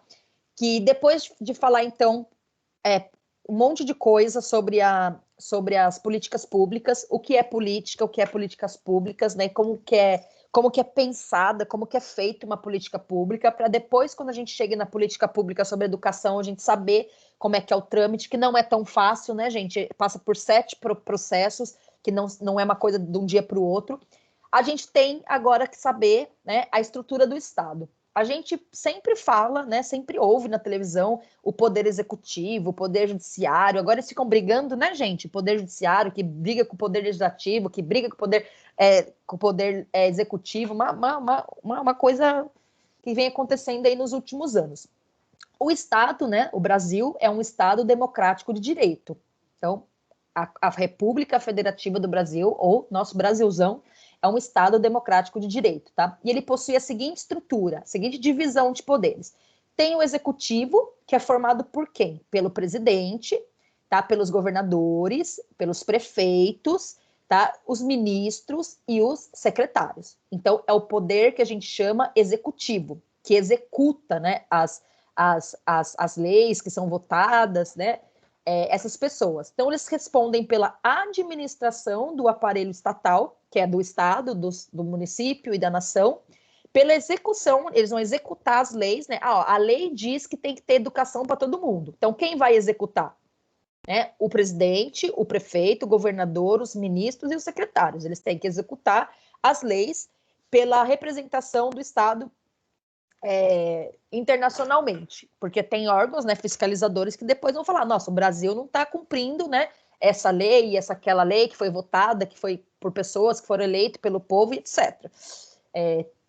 A gente tem o poder judiciário, que são os juízes e desembargadores, que aparece muito na televisão, né, gente, ultimamente. Acho que quando que aparecer, gente, o poder judiciário na televisão? Vocês lembram? Antigamente tinha essas coisas na televisão, mas vocês lembram que teve uma época que tinha até aquele, como que fala, aquele ministro ou aquele desembargador que tinha uma capa que chamava do Batman, que acho que era Joaquim Barbosa, que ele chamava, vocês lembram dele? Que até a gente pensou que ele ia ser candidato a presidente, vocês não lembram do Joaquim Barbosa, um negão, gente? Que ele tinha problema nas costas, então ele ficava de pé e ele colocava aquela toga assim em volta, todo mundo pode falar que ele era o Batman. Então, quando o Joaquim Barbosa começou a ter uma ascensão, né, que as decisões deles começaram a aparecer, que ele era tido assim como justiceiro, né, que ele fazia coisas interessantes para o Brasil, prendia meio que os ladrões, né, do colarinho branco, os políticos lá que faziam umas falcatruas, que começou a passar na televisão aquele Supremo Tribunal, né, do Brasil lá. Então, a gente tem um poder no Brasil, que chama, né, um poder, que se chama o Poder Judiciário, que é representado pelos juízes e desembargadores. O que eles são responsáveis dentro do nosso país, gente? Eles são responsáveis pela aplicação da lei e eles são os guardadores da Constituição Federal. Gente, é bonito isso, né? Eles são os guardiões da Confederação. Eles têm que garantir que a Confederação Brasileira, né, as legislações, né, a Constituição Brasileira seja cumprida. Então, esses dias a gente vê na televisão, como que fala? O Tribunal Superior, como que fala? Votou se aquele negócio era, como que fala? Esqueci agora. Crime de ódio, não sei o quê, como fala, direito de resposta, a liberdade de imprensa, se aquilo faz parte da liberdade de imprensa, se não faz, aí eles ficam votando lá, também fica prendendo um povo, né, soltando um povo, essas coisas aí, mas eles são as pessoas que foram, né, formadas para isso, que foram escolhidas para isso, mas que garantem que a Constituição seja cumprida. Inclusive teve uma briga aí, né, uns tempos atrás, porque a gente às vezes fala assim, o presidente do Brasil, não vou falar do Brasil, né? Senão fica meio pessoal. Presidente da Dinamarca, que a gente tem, né? Não sabe quem é mesmo. O presidente da Dinamarca, ele quer, por exemplo, colocar uma bandeira da Dinamarca em todas as casas da Dinamarca. Ele vai fazer uma lei que ele quer isso. Aí, o poder judiciário vai falar assim, amigo, não pode, entendeu, presidente? Porque tem a liberdade de expressão, tem a pessoa que é estrangeira, então você não pode obrigar a fazer isso, porque na Constituição do país está escrito que as pessoas têm liberdade de isso. Então, mesmo que o presidente queira, gente, não, mas eu quero. Não, porque tem a Constituição que garante uma outra coisa. Então, o poder ali judiciário, ele fica verificando, né, se a Constituição do país está sendo cumprida ou, né, vamos falar pior, se ela não está sendo infringida por qualquer pessoa, gente, do presidente até a gente aqui, né, nas nossas casas assistindo aula no dia de quarta-feira. Então, o judiciário vai garantir isso, que a Constituição seja cumprida. E a gente tem o poder legislativo, gente, que, oh, meu Deus do céu, é difícil, né, gente? Olha lá a imagem. Onde que é o poder legislativo fica? Lá em Brasília, né? Então, o poder legislativo são as pessoas que legislam. Então, são os deputados federais, estaduais, e os senadores e os vereadores, tá? Os vereadores são nos municípios. Então, o que eles fazem? Eles são os responsáveis pela elaboração, meu Deus do céu, gente, é cada um que tem lá, né? Vocês já pararam para pensar nisso? Eles são responsáveis pela elaboração das leis e pela fiscalização das leis, além de exercerem controle financeiro, orçamentário, né? Decide para onde vai os dinheiros, etc., vigiando as contas públicas do executivo. Aí você fala assim, mas professores, mas roubam do quê? Como que eles ficam vigiando conta pública, né? Então, assim, gente, é muito complicado, né? Porque às vezes a gente vê que tem uma liberdade no Brasil, mas a gente vê que existem algumas pessoas que não têm, às vezes, nenhuma formação para entender, né, aquilo lá, relatando lei e etc. Então você vê assim, gente, e agora? O que a gente faz da nossa vida se as pessoas que estão lá nos representando, aprovando as leis do nosso país, né, são tão, às vezes, não são tão comprometidas com a ética, né, com a justiça, com o que é correto, né, gente? Aí a gente fica, meu Deus do céu, é muito complicado. Mas o Brasil tem esses 3 poderes e cada poder tem uma função, tá, gente? Que não pode por exemplo, influenciar pode, né? Me ajuda com a palavra aí, gente. Um poder não pode atrapalhar o outro, não essa palavra, mas assim, atrapalhar o outro ou fazer função do outro poder, tá? Alguém abriu o microfone aí para me ajudar? Será que uma palavra? Interferir. Não pode intervir, né, professora? Ou não pode intervir no outro. Exatamente, não pode intervir, não pode fazer a função que é do outro, tá? Senão dá um brigueiro louco lá. Então, para que nenhum poder se sobreponha, porque os 3 são importantes, tá, gente? Para que nenhum seja melhor ou mais importante que o outro, os 3 são importantes para organizar, né, a nação, para organizar um país. Existem alguns mecanismos que possibilitam a independência de cada pilar dessa estrutura estatal, que é o poder legislativo, o poder judiciário e o poder executivo. Como, por exemplo, a medida provisória, artigo 62 de 1988, que permite ao presidente da República legislar em casos de grande relevância ou urgência, submetendo posteriormente ao Congresso Nacional, é o poder legislativo. Então, olha só, gente, acontece, por exemplo, assim, ó, vai cair, gente, eu vou falar uma coisa bem absurda, tá? Vai cair um meteoro na Terra. E aí eles sabem que vai cair aonde? Tipo, na Praça da Sé. Vai cair ali, tal dia, tal hora. Então, assim, uma coisa de extrema urgência, o presidente pode falar, retira todas as pessoas que estão lá e põe no hotel, Palace Hotel de São Paulo, porque vai cair um meteoro lá. Então, assim, não precisa, tá? De lei, de aprovação para fazer uma coisa de muita emergência. Mas tirando isso, bem desdrúxulo mesmo do meteoro cair na Terra, que eu, né, falei brincando, o presidente não pode fazer nada sem que passe, né, ou que tenha um conjunto dos 3 poderes. Vocês já ouviram falar em 3 poderes, né? Os todos poderosos. Então, assim, para uma coisa ser aprovada, funcionar, ela ser, né, acontecer no Brasil, ela tem que passar pelos 3 poderes. Então, não pode um só decidir, eles têm que trabalhar em conjunto, porque um vai votar, o outro vai formular e o outro vai executar. Tá? Então, é importante que esses 3 poderes tenham, sim, autonomia, mas que eles trabalhem juntos, tá joia? A Edneia está com a mão levantada, mas eu não sei se ela está com a mão levantada de 1000 anos atrás ou se ela quer falar. Então, Edneia, se você quiser abrir o microfone aí, você abre o microfone. Vamos lá, gente. Espera, mas já mudou, já foi. Tá bom, obrigada. Ai, gente, muito engraçado. Tá bom. Gente, vamos lá. Tem mais uma coisa aqui que a gente nem vai entrar em detalhes, é só para vocês saberem, né? E eu também, e a gente, que existe uma hierarquia de leis. Qual que é a lei maior do nosso país e qual que é a lei que está embaixo, embaixo, embaixo, embaixo. Então, o que é hierarquia, gente? Vocês sabem que é a hierarquia, né?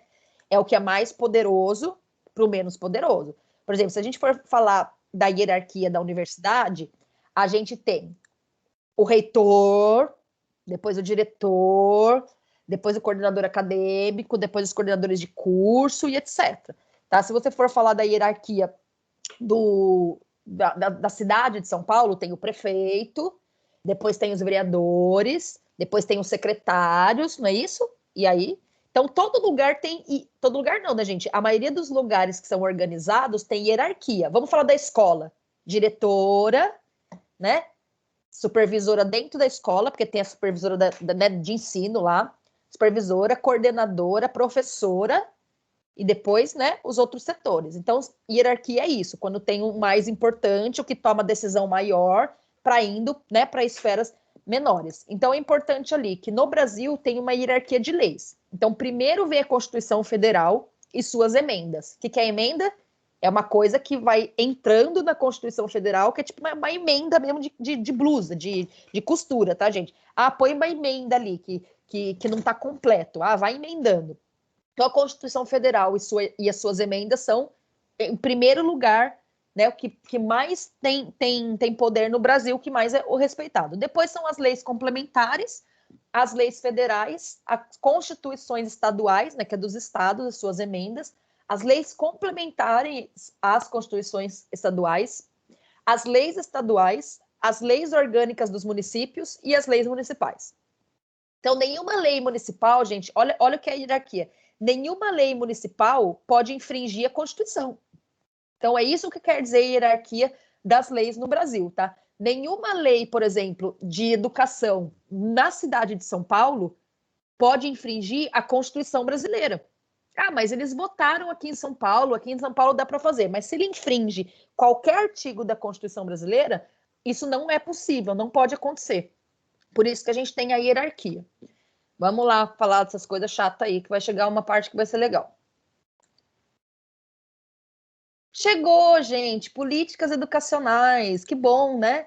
O que são as políticas educacionais brasileiras, gente? Elas são influenciadas por eventos nacionais, né, do país, de uma maneira geral, da nação, e também internacionais. Professora, mas como assim? A política educacional brasileira, ela é influenciada pelos eventos nacionais, né, Constituição, coisas que acontecem no nosso país, mas pelos internacionais também? Sim, tá, gente? A gente vai ver depois. Que visa o quê? O que a política visa mesmo, gente? Tomar decisões, traçar diretrizes, né, traçar caminhos para a área da educação ser ótima, ser boa, ser de qualidade, tá?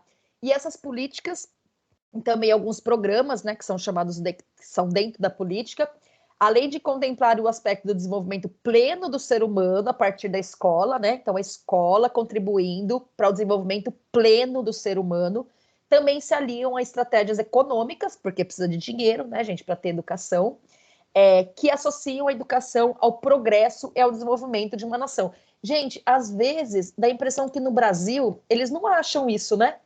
Que a educação tem a ver com o progresso e o desenvolvimento da nação. Às vezes, até dá a impressão contrária, que a educação parece estar atrapalhando, né, o desenvolvimento da nação e o progresso da nação. E deveria ser o contrário, né? A educação, ela, se bem feita, se tiver qualidade, se bem executada, ela tem que ajudar um país, por exemplo, sair de país desenvolvido para país em desenvolvimento e em desenvolvimento para país desenvolvido. Então, a gente sabe que as maiores nações do mundo, ou as nações mais desenvolvidas do mundo, o que é uma nação desenvolvida, gente? Que tem dinheiro? Não. Uma nação desenvolvida é aquela que tem justiça, saúde, transporte, educação, né, alimentação, tem o básico para as pessoas viverem e garantido igual para todo mundo, e todo mundo tendo uma vida digna. Isso que é país desenvolvido. Então, no Brasil, a gente fala assim, nossa, gente, se a educação é algo que precisa existir para o país ter progresso e para o país ser desenvolvido, por que o país do Brasil não investe mais em educação, né? A gente sabe que tem países desenvolvidos que investindo em educação que ficaram, né, melhores, que deram condições para os seus cidadãos viverem de uma forma, né, mais feliz, mais justa, mais digna, mais confortável. Então, parece que o Brasil tem meio alguma coisa que está errada. Vamos lá, gente. Tá acabando? Tá acabando? Tá acabando. Gente, tem um iconográfico, usei essa palavra porque eu acho bonita, e assim, é a mesma coisa que uns desenhos, tá? Iconográfico. o iconográfico que a gente vai ver agora, que é um pouco mais coloridinho, que vai terminar a nossa aula, tá? Traz alguns eventos que impactaram a educação básica brasileira desde a década de 80, tá? Aliás, na história da educação brasileira. Gente, então vamos lá. De 80, né, que é a mais recente. Em 1988, foi escrita a Constituição Federal, que é a mais recente, tá? Então, o que a Constituição de 88 trouxe para a educação?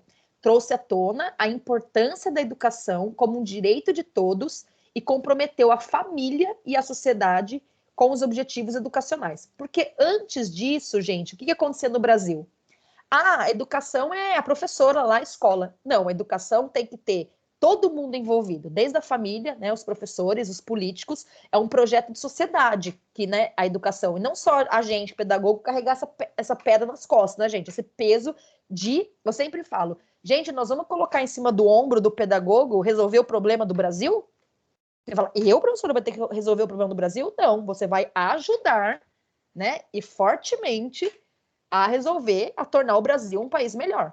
Mas não é só você, porque a família tem que fazer a sua parte, porque os políticos têm que fazer a sua parte, porque tem que ter política educacional. Eu ainda ouso a dizer, né, gente, isso é um pensamento meu, Cláudia Almeida, e eu sempre falo isso. Todos os setores da sociedade têm que contribuir para o mundo ser melhor. Professora, a pessoa que vende bala na mercearia tem que contribuir? Tem. A televisão, professor, os programas de televisão têm que contribuir para o mundo ser melhor? Tem. As igrejas também, professora? Sim. As editoras que escrevem livros? Sim. O que adianta escrever livro que escrever livro porcaria? A indústria da música, gente, que faz um desserviço enorme pra gente, né? Desserviço, porque só tá interessado no que vende, que são músicas de fácil digestão mental. Você não precisa pensar, você só ir lá... tal, e quanto que deseduca, né, gente? Então, se todos os setores da sociedade contribuíssem um pouquinho, né, do seu jeito, para o mundo ser melhor, o mundo estava melhor, gente. Uma vez uma criança de 5 anos falou assim, numa escola, e eu presenciei, professora, mas se cada um fizer a sua parte, fica bom, né? Aí você fala, e não é presidente, não é política, ninguém. Né? Então, se a gente fala, se eu, né, individualmente, eu separo o meu lixo, eu como que fala? Eu fecho a torneira quando eu estiver escovando o dente, né? Eu fecho a torneira quando eu estiver lavando louça. Você fala, professora, mas eu sozinho até parece que vai mudar. Mas não sou eu sozinho, se todo mundo fizer isso. Então, gente, é uma coisa assim tão simples, ao mesmo tempo tão complexa, né? Então, a gente não pode deixar só nas costas do pedagogo, da escola, gente, dar um jeito no mundo. O Brasil só vai ficar um país desenvolvido se investir em educação. Não, a educação vai ajudar muito, mas tem que os outros setores ajudar, gente, porque na educação, às vezes acontece assim, ó, vocês, professoras, eu também. A gente educa, chega em casa, o que acontece? O povo deseduca. Já viram isso? Você educa, as crianças escutam uma música, deseduca. Aí você educa, a criança vê um programa de televisão, deseduca. Então você parece que você está remando, gente, contra a maré. Né? Lá, a Beatriz Duarte, está passando muito isso, né? Porque você tenta fazer um trabalho bom na escola, a pessoa às vezes vai para casa, volta e tá virada um saci. Você fala, mas gente, nós não conversamos isso ontem? Mas você viu que outras coisas que a criança teve contato fez um trabalho até mais forte que você. Eu sou de uma época, gente, que tinha a Xuxa. Vocês lembram da Xuxa? A Xuxa, se a gente for ver hoje a Xuxa, ela é maravilhosa, gente. Porque é melhor que Ludmilla, por exemplo, né? Melhor que, sei lá, né? Que coisa assim que dá pra chacoalhar o esqueleto, mas assim, se for pegar uma letra, é mais difícil, né, gente? Não tem no preconceito, mas é a letra mesmo, o conteúdo. Mas assim, você vê que a Xuxa era tão legal, porque tem coisa hoje que você fala assim, isso é música de criança? Então, na minha época, se falava que a Xuxa era uma coisa muito ruim para as crianças, porque aí falava assim, a Xuxa educa bastante, a criança fica das 8 da manhã ao meio-dia vendo Xuxa. Então ela está sendo o quê? Educada por aquilo. E aí depois vai na escola, é tudo diferente. Então, assim, né, imagina a cabeça da criança. Então, assim, eu falo, eu não tenho essa visão, como que fala, gente? Essa visão inocente de achar que a educação não vai dar conta de resolver as mazelas do mundo. Poderia até dar conta, mas precisa da ajuda dos outros setores, né? Da mídia, da família, da igreja, todo mundo ajudando. Se todo mundo ajudar, a gente consegue. Mas só a educação, não vem colocar nas minhas costas, não. Porque eu falei, não, eu sozinha, não, gente. É um monte de gente, tá? Mas voltando aqui. Então, a Constituição Federal, tá, gente? Ela tem aqui, trouxe à tona essa importância da educação como um direito de todos, mas também da família e da sociedade, com objetivos educacionais. Em 1990, gente, teve a Conferência Mundial Educação para Todos, tá? Na Tailândia. Então, você fala, professora, agora eu percebi que tem coisas internacionais que podem influenciar na educação de um país. Sim, essa Conferência Mundial Educação para Todos, em 1990 na Tailândia, falou o quê? Trouxe discussões pertinentes sobre a erradicação do analfabetismo e a qualidade da educação básica ser perseguida pelos países participantes. Então, essa Conferência Mundial, ela traçou meio que um pacto, gente, de falar assim, vamos todo mundo se comprometer em não ter mais nenhum analfabeto no mundo. Vamos trabalhar para isso? Vamos. Aí aqui no Brasil, eles trazem essa ideia e tentam colocar em prática. Mas talvez se não tivesse essa reunião, né, de nações lá internacionais, não chegaria na nossa política daqui. Então, por isso que a gente fala que não é só o país que faz as políticas públicas, que coisas podem sofrer também influências internacionais, algumas decisões, né, da educação no nosso país. Vamos ver o próximo passo aí. Calma aí que eu não estou enxergando aqui, ó. Em 1990 também teve o quê, gente? Que vocês já falaram bastante na faculdade, né? Quem está no quinto semestre sabe bastante disso, que é o Estatuto da Criança e do Adolescente. Então, o Estatuto da Criança e do Adolescente, ele reforça os direitos sociais de crianças e adolescentes, sendo um deles a educação, extensiva a alunos que cumpram medidas socioeducativas. Então, gente, dentro do ECA, que é um nome tão esquisito, né? ECA, dentro do Estatuto da Criança e do Adolescente, tem alguns direitos dessas crianças e adolescentes que antes, por exemplo, não eram pensadas na educação e que agora são pensadas. Principalmente o direito, né? Que toda criança tem educação, mesmo aquelas com restrições socioeducativas que são, né? Como fala? Fundação Casa, criança que está preso, adolescente preso, tem, né, direito a ter a educação. Mesmo lá na questão de estar tentando como é que fala, gente? Se reintegrar à sociedade, né? Se restabelecer, se reeducar. Nossa, tem gente entrando agora na aula. Vamos lá, pessoal. Próximo. 1996, então a gente está passando para frente, né? Teve a lei, quem que perguntou mesmo, gente? Foi a Jane? Quem foi, Silvana? Lei de Diretriz e Base da Educação Nacional, a LDB. Então, apresenta avanços significativos, né, no conceito de educação básica, incluindo a educação infantil como etapa inicial e organizando todas as etapas componentes, educação infantil, fundamental e médio. Gente, vocês sabem, né, que antigamente não era obrigado a fazer educação infantil. Então, a pessoa podia ficar lá em casa, normal, com 7 anos que ia para a escola. Então, a Lei de Diretrizes e Bases da Educação meio que deu uma organizada e uma valorizada na educação infantil, como uma etapa importante da educação, que antes era visto até como assim. O que é educação infantil? Quando a mãe precisa trabalhar, ela deixa ela num lugar para a criança ficar brincando. Era tipo, gente, que horror, né? Um monte de babá que ficava tomando conta das crianças. E a Lei de Diretrizes e Bases da Educação Nacional, ela vem trazer, inclusive, a questão do cuidar e também do educar, que depois vai aparecer em outros documentos da educação, como o RCNEI, Referencial Curricular Nacional para Educação Infantil, como o PCN, que é do ensino fundamental, né? Então não aparece, mas a questão da educação infantil ser um direito da criança, ser um dever do Estado, né? Depois nós vamos ver que é um dever dos municípios. Antigamente, a criança tinha que ir para a escola com 6 anos de idade, né? Era obrigatório, agora com 4. Então, você pode até falar, meu filho não vai, mas ele tem direito. Então, ele vai sim. Mas eu já ensino tudo em casa. Não, mas ele tem direito à socialização também. Então, são várias coisas envolvidas. Nossa, a Beatriz está anotando desesperadamente ali, que tá ficando até com medo. Anota, eu falei, meu Deus do céu, gente, que coisa, como anota essa pessoa, arrasou.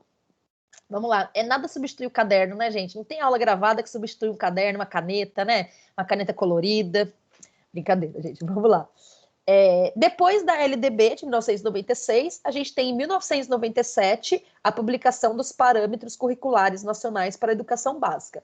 Então, ele que vai dar o norte, né, nortear das diretrizes, os caminhos para as escolas em relação aos aspectos curriculares, o que a escola precisa ensinar na educação básica, tendo caráter não obrigatório. Gente, por que caráter não obrigatório? Esse nome, parâmetros. Então, não é assim, leis, perceberam? Não é normas. São coisas muito interessantes que organizam e deixam a educação melhor, mas ela não vai ser obrigada. Ela vai ser oferecida, se você quiser usar, é uma coisa muito interessante. Por isso chama parâmetros curriculares nacionais. Mas a maioria, né, praticamente o país inteiro começou a usar o PCN, né, os Parâmetros Curriculares Nacionais, em 1997. Em 98, eu nem lembro se eu coloquei aqui, gente. Em 98 teve o RCNEI. Não falou, que absurdo. Gente, o RCNEI foi publicado em 1998, mas acho que vai entrar ali nos parâmetros, né? Que são um referencial curricular nacional para a educação infantil. Porque em 97 eles colocaram parâmetros para uma educação de qualidade e o que ensinar, né, nas escolas do Brasil inteiro, do EAPOC ao Chuí, em relação ao ensino, anos iniciais do ensino fundamental, que nem tinha esse nome, tá? Anos finais e ensino médio. Então tem o PCN, né, do Fundamental 1, do Fundamental 2 e do médio. Quando o PCN ainda era, tá, gente, primeira, quarta, quinta, oitava e etc. E em 1998 teve o RCNEI, Referencial Curricular Nacional para Educação Infantil, que trazia os parâmetros, os conteúdos, né, as diretrizes curriculares, as normas didáticas para o professor da educação infantil, que é um documento muito interessante. Seguindo aí a ordem, né, da história, a gente tem em 2010 as diretrizes curriculares nacionais para a educação infantil, que é diferente do RCNEI, né, que já é uma coisa mais, como que fala, mais elaborada e mais pensada. A gente tem em 2013 as diretrizes curriculares nacionais para a educação básica, que vão falar aí a mais, né, do que teve em 2017, que vai falar de diversidade e inclusão. Então, quem está tendo ainda, gente, a gente tem a disciplina esse semestre de educação e diversidade para alguns semestres e de educação inclusiva para outros semestres. Antigamente não tinha isso na formação de pedagogos, tá? E diretrizes curriculares nacionais gerais para a educação básica. Então, visa abranger todo o sistema educacional brasileiro neste nível educacional em todas as modalidades. A gente vai falar de modalidade de ensino mais para frente, tá, gente? Em 2014, o Plano Nacional de Educação, que é uma política de focalização na educação básica, apresentando muitas de suas metas para universalização e a melhoria da qualidade deste nível educacional. Gente, Plano Nacional da Educação é uma coisa a longo prazo. Então, em 1929, em 1930, tem que estar assim. Então, você faz um plano para chegar nesse objetivo. Nesse mesmo ano de 2014 até 2024, esse Plano Nacional de Educação é 2014 até 2024, tá? Tem também o Sistema de Avaliação da Educação Básica, gerenciado pelo Instituto de Pesquisas Educacionais Anísio Teixeira, que é um instituto, institui instrumentos de avaliação interna para mensurar o acesso escolar, a qualidade da educação básica. Então, gente, são provas, né, são testes que se faz com alunos, até do ensino superior, que é o ENAD, né, o Enem, em vários, né, em todos os níveis de ensino, tem um sistema de avaliação para ver como que está a educação básica, que dá até desgosto depois de você ver o resultado, né? Tem o Program for International, não sei falar isso, gente, Student Assessment, não sei o que é isso, que é o Programa Internacional de Avaliação de Estudantes, né? Então tem um programa que é mundial para você avaliar os estudantes do mundo inteiro. Eu não sei se vocês já viram na televisão, gente.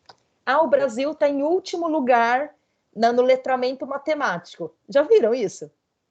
O Brasil está em último lugar, né, no nível de entendimento da língua do seu país no ensino fundamental 1. Aí você fala, gente do céu, nós estamos tudo batendo o recorde dos últimos lugares.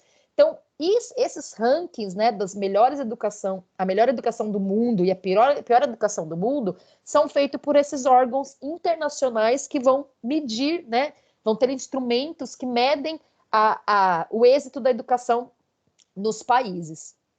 Vamos lá, tá terminando, gente.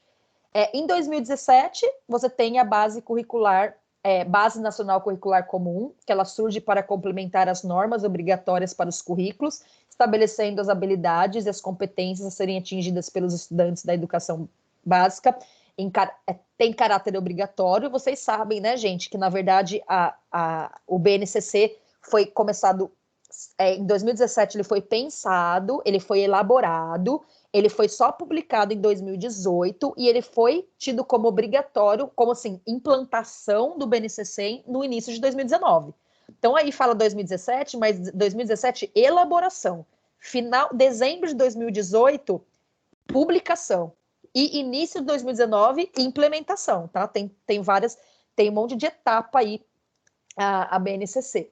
Então esse é o mais, né, gente, é o documento mais recente da educação que normatiza a educação no país. Aí vocês têm só um parâmetro das principais políticas educacionais brasileiras, né, que vão reger as políticas educacionais brasileiras. Então, a Constituição Federal é a primeira, o Estatuto da Criança e do Adolescente. Aqui é uma forma um pouco maior de falar, tá? Com fotinho. A Lei de Diretrizes e Bases da Educação Nacional, o Plano Nacional de Educação, a Base Nacional Curricular Comum, a reforma do ensino médio em 2017, apareceu outro documento, tá? E, gente, a gente ia fazer hoje, mas a gente não vai fazer, vai ficar para a semana que vem, que é uma leitura comentada, que está aqui, ó. Vocês podem anotar para mim, gente, quem puder, que a gente parou no slide 49. Quem é a minha monitora aí? Monitora não, a Tarsila, que é representante do segundo semestre hoje. Vocês podem anotar aí que a gente parou nesse slide que chama Constituição Brasileira, capítulo 3 da Educação? Então, depois de fazer essa introdução, gente, o que é política pública, quais são as leis, né, os principais documentos que regem a educação no nosso país, a gente vai começar a falar da Constituição Federal. Gente, alguém leu a Constituição? Eu nunca li, vocês leram? Eu nunca li a Constituição. Devia, né? A gente devia aprender na escola, não devia? Não, ficar ensinando o número pi, de vez de ficar ensinando a Constituição, né? Fica ensinando o quê? Regra, como não é regra, né? Regra de 3 é legal, regra de 3 é útil para nossa vida. Equação do 3º grau. Para quê? Devia estudar na escola a Constituição para a gente ver os nossos direitos lá, né? O que a gente tem que reivindicar no mundo, que o sofá veio certo, brincadeira, né, gente? Não só direito do consumidor. Mas olha aqui, a gente vai ter a Constituição Brasileira, o capítulo 3, que chama da Educação. Ai, gente, perdi agora. Aqui, tá? Eu não tô mais compartilhando com vocês, que eu sou burra. Calma aí, gente, eu vou compartilhar de novo com vocês. Eu tô falando aqui, vocês nem estão vendo. Tá vendo ali, gente? Eu nunca li a Constituição Federal inteira, tá, gente? Eu li algumas partes quando eu estudava na faculdade. Mas, ó, aqui é a Constituição Federal, né? Constituição da República Federativa do Brasil. Brasão aqui em cima, bandeira embaixo, de 1988, que é a mais recente, tá? Que já tá ficando meio velha. Então, a gente vai fazer na semana que vem uma leitura comentada, uma análise, uma discussão, né? O material vai estar no AVA, e a gente vai fazer do capítulo 3, que chama da Educação, da Cultura e do Desporto. Gente, mas a gente não vai falar da cultura e do desporto, tá? A gente vai ver a parte essa parte número 3, né? Da Constituição, capítulo 3 da Constituição Brasileira, que vai falar da educação, que é o nosso principal tema aqui. Senão, se a gente ficar estudando a Constituição inteira, a gente vai ter que ir para o curso de Direito, tá bom? Pensou direito, a gente tem que estudar a Constituição inteira. Não deve ser fácil não, né, gente? Mas é isso, tudo bem? 9h22, né? Gente, é chato, mas é legal. É chato, mas é legal. É chato, mas é preciso, gente. Tipo remédio, tá? Essa disciplina. É chato, mas é preciso. Eu espero que nós, ao longo das quartas-feiras, gente, a gente encontre algumas coisas curiosas, né? Uns exemplos, assim, que ajudem a gente a pensar na educação na nossa escola, na nossa sala de aula, que a gente está começando muito amplo aqui, falando da política desde a Grécia Antiga, mas que chegue ali no nosso aluninho, ali na nossa prática do dia a dia, algumas coisas das políticas públicas, da educação e também do funcionamento da educação brasileira. Tem uma parte legal que a gente vai ler, a menina que perguntou aqui, né, da LDB, que a gente vai ver qual que é a função de cada parte da educação, quem que gere, né? Então a gente vai ver que tem coisas que nem a gente sabia, né? Querendo ser pedagogo, já estando aí no segundo semestre ou no quinto, que a gente nem sabia. Então espero que agora a gente tenha mais um contato. E é isso, gente. Alguma dúvida, alguma colocação? Alguém quer falar alguma coisa? Abrir o microfone?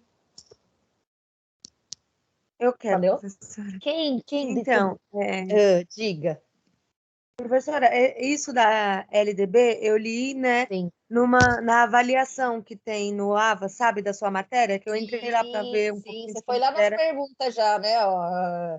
Isso, eu fui lá ver, porque normalmente aparece uma apresentação, né, da matéria Sim. antes da aula. Aí eu fui lá ver, só que aí no seu não achei. Só Não tinha, tem. acho que não tem ainda, né? É normal. Não tem ainda. Deixa para responder mais para frente, porque eu vou colocar no AVA, né? A LDB, a Constituição, esse slide, texto, um monte de coisa que vocês vão conseguir responder, tá bom? Tá. Hoje é a nossa primeira aula que tem conteúdo, assim, né? Mas o pessoal já tá lá investigando coisa para fazer. Gente, vai fazendo o desafio nota máxima, tá? Vai fazendo as coisas das outras disciplinas. Assim que eu colocar as coisas na minha, e eu falo para vocês, ó, pode fazer as perguntas lá. Mas a LDB é Lei de Diretrizes e Bases da Educação Nacional. Eu entrei nas perguntas hoje também. É Jane, né? Isso. É Jane ou é Jade? Eu falei, é Jade, não. É Jade, não, é Jane. Tá bom, Jane? Mas logo você vai conseguir fazer. Quando a gente começar a entrar na disciplina, entrar na LDB, você vai falar, agora eu tô ligada. E hoje, agora depois da aula, eu vou colocar a gravação da aula para vocês lá no AVA. Vou mandar a gravação para vocês também no grupo do WhatsApp. Também mando esse slide para vocês, porque já tem, né, bastante informação, bastante coisa que a gente conversou aqui. E na semana que vem, só que eu vou mandar o documento da Constituição, tá bom? Porque senão vocês leem antes, daí confunde. Não a Constituição inteira, tá, gente? Ninguém merece. Vou mandar a parte do capítulo 3 da nossa Constituição, que é da educação, da cultura e do desporto. E é isso, gente. Por hoje só. Então, obrigado pela atenção de todos. Quem quiser fazer pergunta, é só abrir o microfone e fazer. Quem não quiser fazer pergunta, é só sair, tá? Sem aviso prévio. E boa quarta-feira para vocês. Nós estamos no meio da semana, daqui a pouco está no final, teve feriado essa semana, graças a Deus. E até a semana que vem. Tchau, gente. Beijo. Tchau. Quando eu for presidente do Brasil, eu vou institucionalizar, se eu conseguir, né? Sem o poder judiciário, nem o outro, que toda segunda-feira vai ser feriado, porque o final de semana vai ser sexta, sábado e domingo. Acho Agora, digno. final de semana de 2 dias, não tá certo. Não tá certo isso. Não tá certo. Tá tudo Acho errado. digno. Tchau, professora. Já tem meu Tchau. voto. Tchau. Tchau, boa noite, professora. Boa noite, pessoal. Boa noite. Boa noite.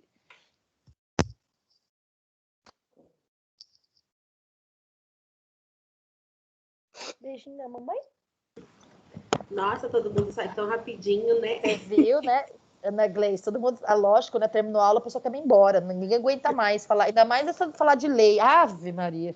Ninguém merece. Tá, você, a Edna, tudo bem, Ana Gleice? Esse quarto seu tão branquinho, tão clarinho. Tem um belichezinho ali, que é um beliche branco, é tão bonitinho. Guarda-roupa, olha, nossa, isso é um sonho de qualquer pessoa, Ana Gleice, até de adulto. Mas você o que é? Filho? Você tem filho? Não, professora, devido à epidemia, eu fui mandada embora do meu serviço. Ai, Aí eu gente. voltei pro anterior, mas só que é no interior. Aí Ai, eu moro, você falou pra mim que você tá morando no interior. aí eu moro aqui no meu serviço. Aí eu tô no Coisa quarto da mais velha, eu faço aula aqui. para ter aula. Que linda. tem Parabéns.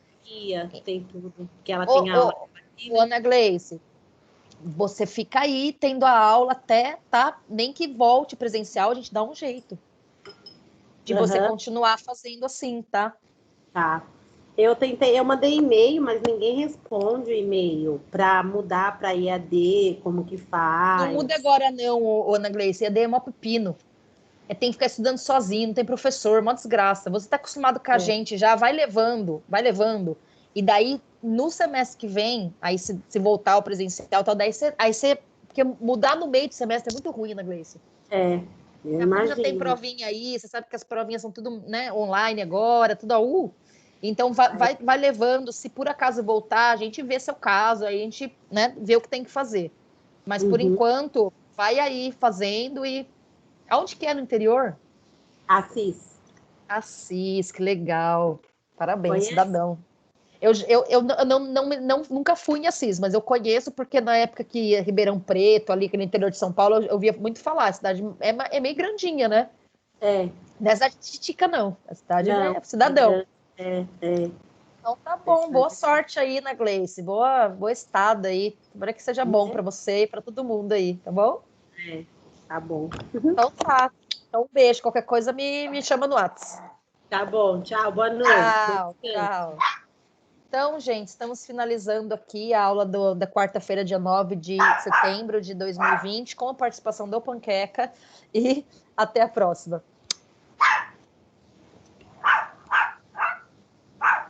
Ô, Panqueca!